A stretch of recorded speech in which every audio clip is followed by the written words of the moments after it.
ನಮ್ಮನ್ನು ಬಹಳವಾಗಿ ಪ್ರೀತಿ ಮಾಡುವಂತಹ ಮಹಾ ಸರ್ವಶಕ್ತನಾದಂಥ ತಂದೆಯಾದಂಥ ದೇವರೇ, ನಿನ್ನ ನಾಮಕ್ಕೆ ಮಹಿಮೆ. ಈ ಒಂದು ಸಮಯದಲ್ಲಿ ತಂದೆ, ನಿನ್ನ ಒಂದು ಅಮೂಲ್ಯವಾದಂಥ ಗ್ರಂಥದಲ್ಲಿರುವಂಥ ಅಮೂಲ್ಯವಾದಂಥ ಮಾತುಗಳನ್ನು ಆಲೋಚನೆ ಮಾಡಿ ಕಲಿತುಕೊಳ್ಳುವಂಥ ಉದ್ದೇಶದಿಂದ ನಾವು ಸೇರಿದ್ದೇವೆ. ದೇವರೇ, ನಮ್ಮೆಲ್ಲರಿಗೂ ದೇವರೇ, ನಿನ್ನ ಜ್ಞಾನವನ್ನ ಅರ್ಥ ಮಾಡಿಕೊಳ್ಳುವಂಥ ಶಕ್ತಿಯನ್ನ, ಜ್ಞಾನವನ್ನ, ತಿಳುವಳಿಕೆಯನ್ನ, ಪವಿತ್ರಾತ್ಮನ ಸಹಾಯವನ್ನು ಕೊಟ್ಟು ದೇವರೇ ನಡೆಸಿ ಕಾಪಾಡಿ ಎಂದು ಪ್ರಾರ್ಥಿಸುತ್ತಾ ಎಲ್ಲ ಮಹಿಮೆ ನಿನಗೆ ಸಲ್ಲಿಸುತ್ತಾ ಈ ವಿಷಯಗಳಲ್ಲಿ ಕೇಳಿದು ಮಾರ್ಪಟ್ಟಂತ ಕಾರ್ಯಗಳನ್ನು ಅನುಗ್ರಹಿಸಿ ನಡೆಸೆಂದು ಪ್ರಾರ್ಥಿಸುತ್ತಾ ಪ್ರಭು ಯೇಸು ಕ್ರಿಸ್ತನ ಹೆಸರಿನಲ್ಲಿ ಬೇಡಿದ್ದೇನೆ ತಂದೆ. ಎಲ್ಲರಿಗೂ ಕರ್ತನಾದ ಯೇಸು ಕ್ರಿಸ್ತನ ಹೆಸರಿನಲ್ಲಿ ಈ ಒಂದು ಬೆಳಗಿನ ಶುಭ ವಂದನೆಗಳು. ಪ್ರೀತಿ ದೇವಜನರೇ, ಇವತ್ತೊಂದು ದೈವ ಗ್ರಂಥದಲ್ಲಿರುವಂತಹ ಒಂದು ದೇವರ ವಿಷಯದಲ್ಲಿ ಅಮೂಲ್ಯವಾದಂತಹ ವಿಷಯವನ್ನು ಆಲೋಚನೆ ಮಾಡಿ ನೋಡಿಕೊಳ್ಳೋಣ. ಅದೇ ಇವತ್ತಿನ ವಿಷಯ ಏನು ಅಂತ ನೋಡಿದ್ರೆ, ಅನುಮಾನಾಸ್ಪದವಾಗಿ ಕಾಣುತ್ತಿರುವಂತ ದೇವರು ಎಂಬುದಾಗಿ. ಮತ್ತೆ ಹೇಳ್ತೀನಿ, ಅನುಮಾನಾಸ್ಪದವಾಗಿ ಕಾಣುತ್ತಿರುವ ದೇವರು. ಈ ಒಂದು ವಿಚಾರವನ್ನು ನೀವು, ಈ ಒಂದು ಮಾತನ್ನ, ಈ ಟೈಟಲ್ನ ನೀವು ಕೇಳಿದ ಕ್ಷಣದಲ್ಲೇ ಒಂದು ಅನುಮಾನ ಬರ್ಬೋದು. ಯಾಕೆ ಅಂತಂದ್ರೆ, ನಾವು ಯಾವತ್ತಿಂದಲೂ ವಾಕ್ಯಗಳನ್ನ ಓದಿಕೊಂಡಿದ್ದೀವಿ. ದೇವರು ಏಕರೀತಿಯಾಗಿದ್ದಾನೆ, ದೇವರು ಬದಲಾಗದಂತ ದೇವರಾಗಿದ್ದಾನೆ, ಆತನಲ್ಲಿ ಚಂಚಲತ್ವವೇನೂ ಇಲ್ಲ, ವ್ಯತ್ಯಾಸದ ಸೂಚನೆ ಏನೂ ಇಲ್ಲ, ಆತನು ಏಕರೀತಿಯಾಗಿರುವಂತವನು. ಸೃಷ್ಟಿಯ ಮೊದಲು ಒಂದೇ ರೀತಿಯಾಗಿದ್ದಾನೆ, ಸೃಷ್ಟಿ ಮಾಡಿದ ಮೇಲೂ ಆತನ ಅದೇ ರೀತಿಯಾಗಿರ್ತಾನೆ, ಸೃಷ್ಟಿಯ ನಾಶನದ ನಂತರವೂ ಕೂಡ ಒಂದೇ ರೀತಿಯಾಗಿರ್ತಾನೆ. ನಮಗೆ ಸ್ಪಷ್ಟವಾಗಿ ನಾವು ಅರ್ಥ ಮಾಡಿಕೊಂಡಿರುವಂತ ಕಾರ್ಯ. ಆದ್ರೆ ದೇವರು ಬದಲಾವಣೆ ಆಗಿದ್ದಾನೆ, ಅಂದ್ರೆ ಅನುಮಾನಾಸ್ಪದವಾಗಿ ದೇವರು ಬದಲಾವಣೆ ಆಗ್ತಾ ಇದ್ದಾನೆ, ಇಲ್ಲ ಅನುಮಾನಾಸ್ಪದವಾಗಿ ದೇವರು ಕಾಣ್ತಾ ಇದ್ದಾನೆ ಎನ್ನುವಂಥದ್ದು ನಾವು ಇವತ್ತು ಆಲೋಚನೆ ಮಾಡಿ ನೋಡಿಕೊಳ್ಳುವಂತ ಅಂಶ. ಯಾಕೆ ಈ ಒಂದು ಅಂಶವನ್ನು ನಾವು ಆಲೋಚನೆ ಮಾಡಿ ನೋಡಿಕೊಳ್ಳಬೇಕು ಎನ್ನುವಂಥದ್ದಾದ್ರೆ, ಬೈಬಲ್ ಅಲ್ಲಿ ಕೆಲವೊಂದು ಸಂಗತಿಗಳು, ದೇವರು ಆತನು ಕೆಲವು ವ್ಯಕ್ತಿಗಳ ವಿಷಯದಲ್ಲಿ ತೆಗೆದುಕೊಳ್ಳುವಂತ ತೀರ್ಮಾನದಲ್ಲಿರುವಂತ ವ್ಯತ್ಯಾಸ, ಆತನು ಕೆಲವೊಂದು ವ್ಯಕ್ತಿಗೆ ಒಂದು ತರ, ಇನ್ನೊಂದು ವ್ಯಕ್ತಿಗೆ ಇನ್ನೊಂದು ತರ ಕ್ರಿಯೆಗಳಲ್ಲಿ, ಅಂದ್ರೆ ದೇವರ ಕ್ರಿಯೆಗಳಲ್ಲಿ ನಡೆಯುವಂತ ವ್ಯತ್ಯಾಸ, ಆತನ ತೀರ್ಮಾನಗಳಲ್ಲಿ ನಡೆಯುವಂತ ವ್ಯತ್ಯಾಸಗಳು, ಇವು ಸ್ಪಷ್ಟವಾಗಿ ಕಾಣುತ್ತೆ. ಯಾಕೆಂದ್ರೆ ನೀವು ಅಷ್ಟೊಂದು ಆಳವಾಗಿ ಬೈಬಲ್ ಅಲ್ಲಿ ಹೋಗಿರಲ್ಲ, ಆದ ಕಾರಣ ನಾನೇ ಹೇಳ್ತಾ ಇದ್ದೀನಿ. ಈಗಿರುವಂತ ಕಾರಣ ದೇವರನ್ನ ಒಂದು ವೇಳೆ ಯಾವುದೋ ಒಂದು ಮಾತನ್ನು ನೋಡಿ ನಾವು ಏನೋ ಒಂದನ್ನ ತಿಳಿದುಕೊಂಡು ದೇವರನ್ನ ಅನುಮಾನದ ದೃಷ್ಟಿಯಿಂದ ನೋಡ್ತಾ ಇದ್ದೀವಿ ನಾವೆಲ್ಲ. ಅದಕ್ಕೋಸ್ಕರವೇ ಸ್ಪಷ್ಟವಾಗಿ ಈ ಒಂದು ಅಂಶವನ್ನು ಆಲೋಚನೆ ಮಾಡಿ ನೋಡಿಕೊಳ್ಬೇಕು. ಅನುಮಾನಾಸ್ಪದವಾಗಿ ದೇವರು ಮಾರ್ಪಡ್ತಾ ಇದ್ದಾನಾ ಎಂಬುದಾಗಿ. ದೇವರು ಅನುಮಾನಾಸ್ಪದವಾಗಿ ಮಾರ್ಪಡ್ತಾನ? ಏನು ಅನ್ಸುತ್ತೆ ನಿಮ್ಗೆ ಈ ವಿಚಾರದಲ್ಲಿ? ದೇವರು ಬದಲಾಗದ ದೇವರು ಅಂತ ಹೇಳಿ ತಿಳ್ಕೊಂಡಿದ್ದೀವಿ. ಮತ್ತೆ ನಾನು ಹೇಳುವಂತ ಮಾತೇನು, ದೇವರು ಅನುಮಾನಾಸ್ಪದವಾಗಿ ಕಾಣ್ತಾ ಇದ್ದಾನ?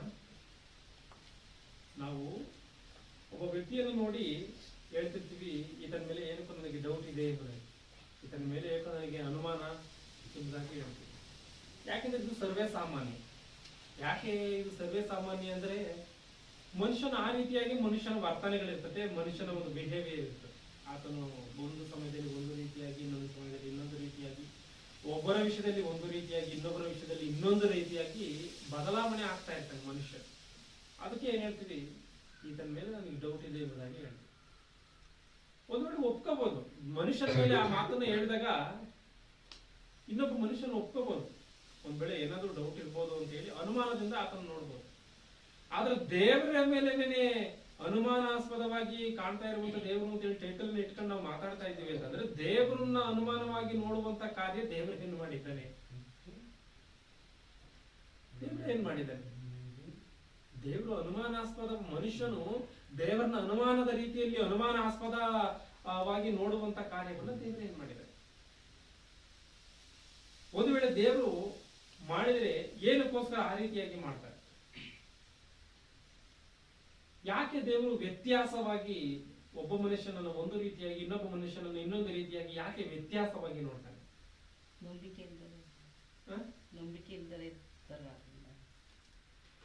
ಬೈಬಲ್ ಅಲ್ಲಿ ವ್ಯತ್ಯಾಸವಾಗಿ ದೇವರು ನೋಡಿದಾನ? ವ್ಯತ್ಯಾಸವಾಗಿ ನೋಡಿ ಬೈಬಲ್ ಅಲ್ಲಿ ನೋಡಿದಾನ? ವ್ಯತ್ಯಾಸವಾಗಿ ದೇವರು ನೋಡಿದ್ದಾನೆ. ಒಂದ್ಸಾರಿ ಆದಿಕಾಂಡ ಆದಿಕಾಂಡ ಪುಸ್ತಕ 18ನೇ ಅಧ್ಯಾಯ 11ನೇ ವಚನದಿಂದ 9ನೇ ವಚನದಿಂದ ಓದ್ಬಿಡಿ, ಅರ್ಥವಾಗುತ್ತೆ. ಎಲ್ಲರೂ ಸ್ಪಷ್ಟ. ಬಳಿಕ ಅವರು ಅವನನ್ನು ನಿನ್ನ ಪತ್ನಿಯಾದ ಸಾರಳು ಎಲ್ಲಿದ್ದಾಳೆ ಎಂದು ಕೇಳಲು ಅವನು ಅಯ್ಯೋ ಗುಡಾರದಲ್ಲಿದ್ದಾಳೆ ಎಂದನು.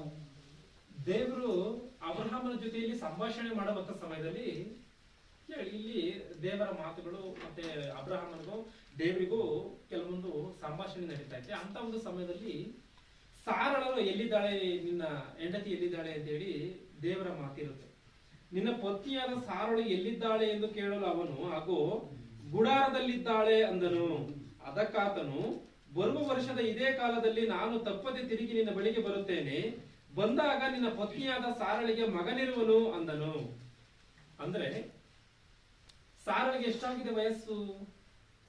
90 ವರ್ಷ ಆಗ್ಬೋದು. ಅಬ್ರಹಾಮನಿಗೆ ಹೆಚ್ಚು ಕಡಿಮೆ 100 ವರ್ಷ ಆಗಿದೆ, ಇಲ್ಲ 100 ವರ್ಷಕ್ಕಿಂತ ಸ್ವಲ್ಪ 100 ವರ್ಷ ಹೆಚ್ಚು ಕಡಿಮೆ. ಅಷ್ಟು ವಯಸ್ಸಿನಲ್ಲಿ ಇಲ್ಲಿ ದೇವ್ರ ಏನ್ ಹೇಳ್ತಾ ಇದ್ದೇನೆ, ಸಾರಳಿಗೆ ಮುಂದಿನ ವರ್ಷ ನಾನು ಇದೇ ಕಾಲಕ್ಕೆ ನಾನು ಇಲ್ಲಿಗೆ ಬರ್ತೀನಿ, ಬಂದ ಸಮಯದಲ್ಲಿ ಮಗನಿರ್ತಾನೆ ಎಂಬುದಾಗಿ ಹೇಳ್ತಾರೆ. ಅದಕ್ಕೆ ಏನಾಗುತ್ತೆ ಅಲ್ಲಿ ಮುಂದೆ ಓದಿಯ ಆ ಮಾತು ಇಲ್ಲಿ ಗುಡಾರದ ಭಾಗದಲ್ಲಿ ನಿಂತಿದ್ದ ಸಾರಳ ಕಿವಿಗೆ ಬಿತ್ತು. ಅಬ್ರಹಾಮನು ಸಾರಳು ಬಹು ವೃದ್ಧರಾಗಿದ್ದರು. ಬಹು ವೃದ್ಧರಾಗಿ ಹೋಗಿದ್ದಾರೆ ಇವರು, ಬಹು ವೃದ್ಧರಾಗಿದ್ದಾರೆ. ಅಂದ್ರೆ 90 ವರ್ಷ ಅಂದ್ರೆ ಆರ್ಡಿನರಿ ಅಲ್ಲ ಇದು. ಇದು ಏನೋ ಅದು ಆ ವಯಸ್ಸಿನಲ್ಲಿ ಶಕ್ತಿ ಇರುತ್ತೆ, ಚೆನ್ನಾಗಿ ಶರೀರಕ್ಕೆ ಅಂದ್ಕೊಳಕ್ ಹೋಗ್ಬೇಡ್ರಿ. ಶರೀರದಲ್ಲಿ ಶಕ್ತಿ ಹೀನವಾಗಿ ಹೋಗಿರುವಂತ ಸಮಯ ಅದು. ಈ ಅಜ್ಜಿ ಆಗೋಗಿದ್ದಾರೆ, ಅಬ್ರಹಾಮನ ತಾತನಾಗಿ ಹೋಗಿದ್ದಾನೆ, ಸಾರಳು ಅಜ್ಜಿಯಾಗಿ ಹೋಗಿದ್ದಾರೆ. ಇಂಥ ಒಂದು ಸಮಯದಲ್ಲಿ ನಿನಗೆ ಮಗನ ಹುಟ್ಟುತ್ತಾನೆ ಎನ್ನುವಂತ ಮಾತನ್ನ ಮಾತನಾಡಿದ ಅಬ್ರಹಾಮನ ಜೊತೆಯಲ್ಲಿ ಮಾತನಾಡ್ತಾ ಇರುವಂತ ಈ ಮಾತು ಸಾರಳ ಕಿವಿಗೆ ಬಿದ್ದಿದೆ. ಸಾರಳು ಕಿವಿಗೆ ಬಿದ್ದಾಗ ಆಕೆ ಏನ್ ಮಾಡಿದಾಳೆ ನೋಡಿ, ಮುಂದೆ ಓದಿ. ಸಾರಳಿಗೆ ಮುಟ್ಟು ನಿಂತು ಹೋಗಿತ್ತು. ಹೀಗಿರಲಾಗಿ ಆಕೆ ನನ್ನಂತ ಮುದುಕಿಗೆ ಭೋಗವಾದೀತೆ, ನನ್ನಂತ ಮುದುಕಿಗೆ ಭೋಗವಾದೀತೆ. ನನ್ನ ಯಜಮಾನನು ಮುದುಕನಲ್ಲವೇ, ನನ್ನ ಯಜಮಾನನು ಕೂಡ ಮುದುಕನು. ಯಾಕೆ ಅಂತಂದ್ರೆ ನನ್ನ ಯಜಮಾನನು ಕೂಡ ಮುದುಕನು ಅಂದ್ರೆ ಮಕ್ಕಳನ್ನ ಪಡೆಯುವಂತ ಯಾವುದೇ ಅವಕಾಶಗಳು ಇಲ್ಲ. ಅವ್ರ ಮಕ್ಕಳನ್ನ ನಿನ್ ಮಗ ಆಗುತ್ತೆ ಅಂತ ಹೇಳ್ಬಿಟ್ಟು ದೇವರು ಹೇಳ್ತಾ ಇದಾರೆ ಅಂತ ಅಂದ್ರೆ ಅಂತ ಅವಕಾಶಗಳು ಯಾರು ಇಲ್ಲ ಇವರ ಆಲೋಚನೆಯಲ್ಲಿ. ಇವತ್ತು ನಮ್ಮ ಆಲೋಚನೆಯಲ್ಲೂ ಕೂಡ, ಯಾಕೆಂದ್ರೆ ಭೌತಿಕವಾಗಿ ನಾವು ಆಲೋಚನೆ ಮಾಡಿದ್ರೆ 90 ವರ್ಷದ ಮಕ್ಕಳನ್ನ ಇರೋದಕ್ಕೆ ಸಾಧ್ಯನಾ? ಸಾಧ್ಯ ಇಲ್ಲ. ಮುಪ್ಪಿನ ಮುದುಕ ಮಕ್ಕಳನ್ನ ಪಡೆಯೋದಕ್ಕೆ ಸಾಧ್ಯನಾ? ಸಾಧ್ಯ ಇಲ್ಲ. ಯಾಕೆಂತಂದ್ರೆ ಓಡಾಡೋದಕ್ಕೆ ಕಷ್ಟ, ಮಾತಾಡೋದಕ್ಕೆ ಶಕ್ತಿ ಇಲ್ಲದಂತ ಸಮಯದಲ್ಲಿ ಶರೀರದಲ್ಲಿ ಯಾವ ಒಂದು ಮಕ್ಕಳನ್ನ ಪಡೆಯುವಂತಹ ಆ ಒಂದು ಶಕ್ತಿಗಳು ಇಲ್ಲದಂತ ಸಮಯದಲ್ಲಿ ಮಕ್ಕಳನ್ನ ಪಡೆಯೋದಕ್ಕೆ ಆಗುತ್ತೆ. ಆದ್ರಿಂದ ಇದು ಇಲ್ಲಿ ಸಾರಳ ಆಗ ಆ ಮಾತನ್ನ ಹೇಳ್ತಾರೆ. ಇನ್ನು ಮುಂದೆ ಬಂದೆ 12ನೇ ವಚನ. ನನ್ನ ಯಜಮಾನನು ಮುದುಕನಲ್ಲವೇ, ನನ್ನ ಯಜಮಾನನು ಕೂಡ ಮುದುಕನಲ್ಲವೇ, ತನ್ನೊಳಗೆ ನಕ್ಕಳು ಎಂದು ತನ್ನೊಳಗೆ ನಗ್ತಾ ಇದ್ದಾರೆ. ಯಾರು? ಸಾರಳು ನಗ್ತಾ ಇದ್ದಾರೆ. ಮುಂದೆ ಓದಿ. ಯೆಹೋವನು ಅಬ್ರಹಾಮನಿಗೆ ಗಮನಿಸಿ, ಯೆಹೋವನು ಅಬ್ರಹಾಮನಿಗೆ ಸಾರಳು ನಕ್ಕು ಮುದುಕಿಯಾದ ನಾನು ಮಗುವನ್ನು ಇರುವುದಾದೀತೆ ಎಂದು ಹೇಳಿದ್ದೇನು. ಸಾರಳು ನಕ್ಕು ಮುದುಕಿಯಾದ ನಾನು ಮಗುವನ್ನು ಹೆರುವುದಾದೀತೆ ಎಂದು ಹೇಳಿದ್ದೇನು. ಅಂದ್ರೆ ಇಲ್ಲಿ ಸ್ಪಷ್ಟವಾಗಿ ಗಮನಿಸಬೇಕು, ಈ ಗುಡಾರದ ಬಾಗಿಲಲ್ಲಿ ನಿಂತುಕೊಂಡು ಆಕೆ ಈ ರೀತಿಯಾಗಿ ನಗ್ತಿರುವಂತ ಮಾತು ದೇವರಿಗೆ ಗೊತ್ತಾಗಿದೆ. ದೇವರಿಗೆ ಗೊತ್ತಾಗಿ ಏನ್ ಮಾಡ್ತಾ ಇದಾರೆ, ಸಾರಳೆ ನೀನು ನಗುವಂತದ್ದೇನು ಎಂಬುದಾಗಿ ಕೇಳ್ತಾ ಇದ್ದಾರೆ. ಅಂದ್ರೆ ಸಿಟ್ಟಿನಿಂದ ಮಾತಾಡ್ತಿದ್ದಾರೆ. ಸಿಟ್ಟಿನಿಂದ ಮಾತಾಡ್ತಾ ಇದ್ದಾರೆ. ಯಾಕೆ ದೇವರು ಸಿಟ್ಟಿನಿಂದ ಮಾತಾಡ್ತಾರೆ? ಈಕೆ ನಂಬಿಲ್ಲ, ಈಕೆಗೆ ನಂಬಿಕೆ ಇಲ್ಲ. ಅಜ್ಜಿಗೆ ಎಲ್ಲಾದ್ರೂ ಮಕ್ಕಳಾಗುತ್ತಾ? ತಾತ ಆಗೋಗಿದ್ದಾನೆ ನನ್ನ ಗಂಡನು ಕೂಡ, ಇವ್ರಿಗೆಲ್ಲಾದ್ರೂ ನಮಗೆ ಮಕ್ಕಳು ಆಗೋದಕ್ಕೆ ಸಾಧ್ಯವಾ? ಇದೆ ಅಂತ ಹೇಳಿ, ಯಾಕಂದ್ರೆ ನಮ್ಮ ಆಲೋಚನೆ ಇದೆ ತಾನೇ, ನಕ್ಕಿದಾರ ಅವರು. ಇದು ದೇವರಿಗೆ ಕೋಪ ಬಂದಿದೆ. ಇಲ್ಲಿ ಮುಂದೆ ಓದಿ. ಯೆಹೋವನಿಗೆ ಅಸಾಧ್ಯವಾದದ್ದುಂಟು ಅಂದ್ರೆ ಸಾರಳು ನಕ್ಕು ಮುದುಕಿಯಾದ ನಾನು ಮಗುವನ್ನು ಎರುವುದಾದೀತೆ ಎಂದು ಹೇಳಿದ್ದೇನು. ಕ್ವಶನ್ ಮಾರ್ಕ್ ಇದೆ. ಅಂದ್ರೆ ಈ ರೀತಿಯಾಗಿ ಹೇಳಿದ್ದೇನು ಈಕೆ? ದೇವರ ಮಾತು ನಿಷ್ಫಲವಾಗಿ ಹೋಗುತ್ತಾ? ಲೂಕನ ಬರೆದ ಸುವಾರ್ತೆಯಲ್ಲಿ ಸ್ಪಷ್ಟವಾಗಿ ಇದೆ, ದೇವರ ಬಾಯಿಂದ ಹೊರಡುವಂತ ಯಾವ ಮಾತಾದ್ರೂ ನಿಷ್ಫಲವಾಗಿ ಹೋಗಲ್ಲ ಅಂತ. ನಿಷ್ಫಲವಾಗಿ ಹೋಗುತ್ತಾ? ಒಂದ್ಸರಿ ಆ ಮಾತನ್ನು ಒಂದ್ಸರಿ ಲೂಕನ ಬರೆದ ಸುವಾರ್ತೆ 1ನೇ ಅಧ್ಯಾಯವನ್ನು ಓಪನ್ ಮಾಡಿ 37 ದೇವರಿಂದ ಬರುವ ಯಾವ ಮಾತಾದರೂ ನಿಷ್ಫಲವಾಗುವುದಿಲ್ಲ. ದೇವರಿಂದ ಬರುವ ಯಾವ ಮಾತಾದರೂ ನಿಷ್ಫಲವಾಗಿ ಹೋಗಲ್ಲ. ಅಂದ್ರೆ ಅದು ಫಲ ಇಲ್ಲದೆ ಈ ರೀತಿಯಲ್ಲಿ ಇರಲ್ಲ. ದೇವರ ಮಾತು ಯಾವುದಕ್ಕೂ ಫೇಲ್ಯೂರ್ ಆಗಲ್ಲ. ಮನುಷ್ಯನ ಮಾತು ಫೇಲ್ಯೂರ್ ಆಗಿ ಹೋಗುತ್ತೆ. ಮನುಷ್ಯನ ಮಾತು ನೆಲೆ ಇರದಂಗಾಗಿ ಹೋಗುತ್ತೆ. ಮನುಷ್ಯನ ಮಾತು ದಿಕ್ಕೆ ಇಲ್ಲದಂತ ರೀತಿಯಲ್ಲಿ ಆಗೋಗುತ್ತೆ, ಮನುಷ್ಯನ ಮಾತು ಯಾವ ಗ್ಯಾರಂಟಿ ಇಲ್ಲದಂತ ರೀತಿಯಲ್ಲಿ ಆಗೋಗುತ್ತೆ. ಆದ್ರೆ ದೇವರ ಮಾತು ಆ ರೀತಿಯಾಗಿಲ್ಲ. ಯಾಕಂದ್ರೆ ದೇವರು ಭೂಮಿ ಉಂಟಾಗ್ಲಿಂದಾಗ ಭೂಮಿ ಉಂಟಾಗಿದೆ, ಆಕಾಶ ಉಂಟಾಗ್ಲಿಂದಾಗ ಆಕಾಶ ಉಂಟಾಗಿದೆ. ದೇವರ ಮಾತಿಗೆ ಶಕ್ತಿ ಇದೆ ಅಂತ ನೋಡುವಾಗ ಶಕ್ತಿ ಇದೆ. ಕೀರ್ತನೆ ಭಾಗಗಳಲ್ಲಿ ದೇವರ ಮಾತುಗಳಿಗೆ ಎಷ್ಟು ಸ್ಪಷ್ಟವಾದಂತಹ ಅರ್ಥಗಳಿದೆ ಅಂತ ಹೇಳಿದ್ರೆ, ದೇವರು ತನ್ನ ಮಾತುಗಳನ್ನು ಭೂಲೋಕಕ್ಕೆ ಕಳಿಸ್ತಾನಂತೆ. ಆ ದೇವರ ಮಾತು ಭೂಲೋಕಕ್ಕೆ ಯಾವ ಕಾರಣದಿಂದ ಬಂದಿದೆಯೋ ಆ ಕೆಲಸವನ್ನು ನೆರವೇರಿಸುತ್ತದೆ, ವ್ಯರ್ಥವಾಗಿ ಅದು ಹಿಂದಿರುಗಲ್ವಂತೆ. ದೇವರ ಮಾತುಗಳು ಬಹು ವೇಗಶಾಲಿ ಎಂಬುದಾಗಿದೆ. ಅಂದ್ರೆ ದೇವರು ಏನ್ ಹೇಳಿ ಅಂತ ಅದ ಹೇಳ್ತಾನೋ ಅದು ಹಾಗೇ ಆಗುತ್ತೆ. ಇಲ್ಲಿ ದೇವರು ಸಾರಳಿಗೆ ಮುಂದಿನ ವರ್ಷ ಇದೇ ಕಾಲದಲ್ಲಿ ಮಗನಿರ್ತಾನೆ ಅಂತ ಹೇಳಿದ್ರೆ ಈಕೆ ನಂಬ್ತಾ ಇಲ್ಲ. ಅದು ಕಾರಣವೇ ದೇವರು ಇಲ್ಲಿ ಕೋಪ ಮಾಡುವಂತ ಒಂದು ಸಂಗತಿ ಸ್ಪಷ್ಟವಾಗಿ ಕಾಣುತ್ತೆ. 12ನೇ ವಚನ, ಈಗಿರಲಾಗಿ ಆಕೆ ನನ್ನಂತ ಮುದುಕಿಗೆ ಭೋಗವಾದೀತೆ, ನನ್ನ ಯಜಮಾನನು ಮುದುಕನಲ್ಲವೇ ಎಂದು ತನ್ನೊಳಗೆ ನಕ್ಕಳು. ಯೆಹೋವನು ಅಬ್ರಹಾಮನಿಗೆ, ಸಾರಳು ನಕ್ಕು ಮುದುಕಿಯಾದ ನಾನು ಮಗುವನ್ನು ಹೆರುವುದಾದೀತೆ ಎಂದು ಹೇಳಿದ್ದೇನು. ಯೆಹೋವನಿಗೆ ಅಸಾಧ್ಯವಾದದ್ದುಂಟು. ನಾನು ಹೇಳಿದಂತೆಯೇ ಬರುವ ವರ್ಷದ ಇದೇ ಕಾಲದಲ್ಲಿ ನಾನು ನಿನ್ನ ಬಳಿಗೆ ಬಂದಾಗ ಸಾರಳಿಗೆ ಮಗನಿರುವನು ಎಂದು ಹೇಳಿದನು. ಆಗ ಸಾರಳು ಭಯಪಟ್ಟು ನಾನು ನಗಲಿಲ್ಲ ಎಂದು ಬೊಂಕಲು ಆತನು. ಅಂದ್ರೆ ದೇವರು ಯಾವಾಗ ಇಲ್ಲಿ ಕೋಪದ ಒಂದು ಮಾತನ್ನ ಮಾತಾಡಿದ್ರು, ಸಾರಳು ಏನ್ ಹೇಳ್ತಾ ಇದ್ದಾರೆ, ನಾನು ನಗಲಿಲ್ಲ ಎಂಬುದಾಗಿ ಹೇಳ್ತಾ ಇದ್ದಾರೆ.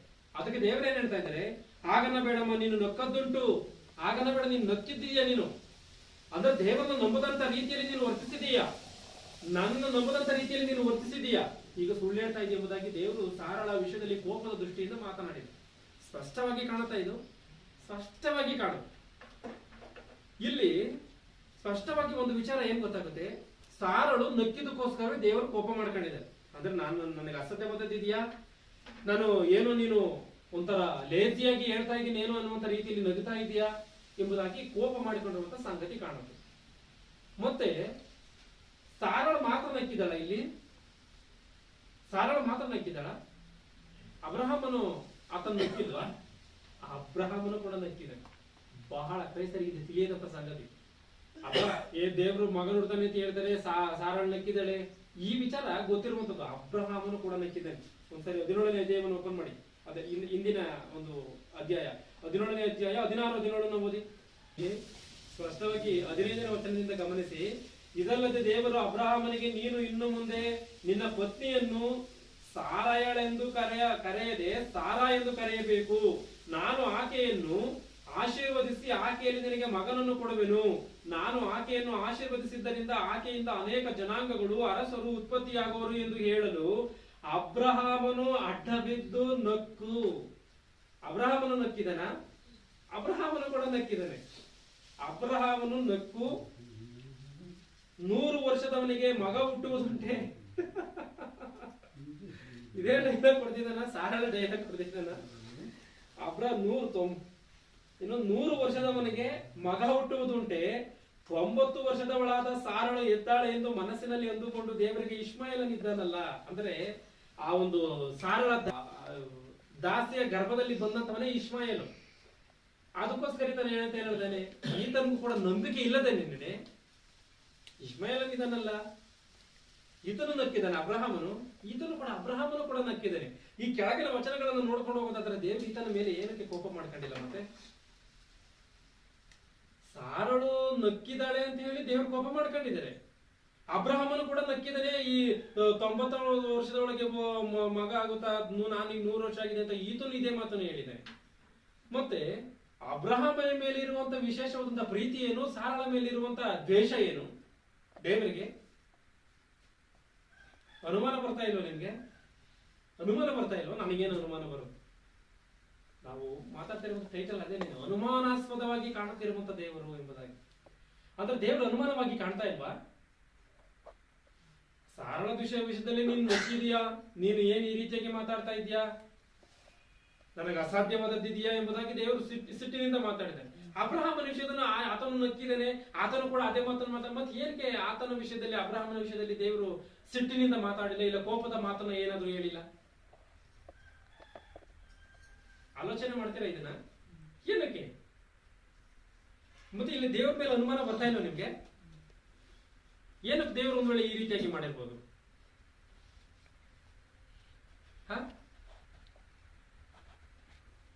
ಏನಕ್ಕೆ ದೇವರು ಈ ರೀತಿಯಾಗಿ ಮಾಡಿರ್ತಾರೆ?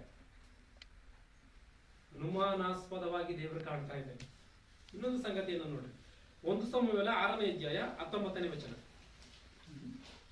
1 ಸಮುವೇಲ 6ನೇ ಅಧ್ಯಾಯ 19ನೇ ವಚನದಿಂದ.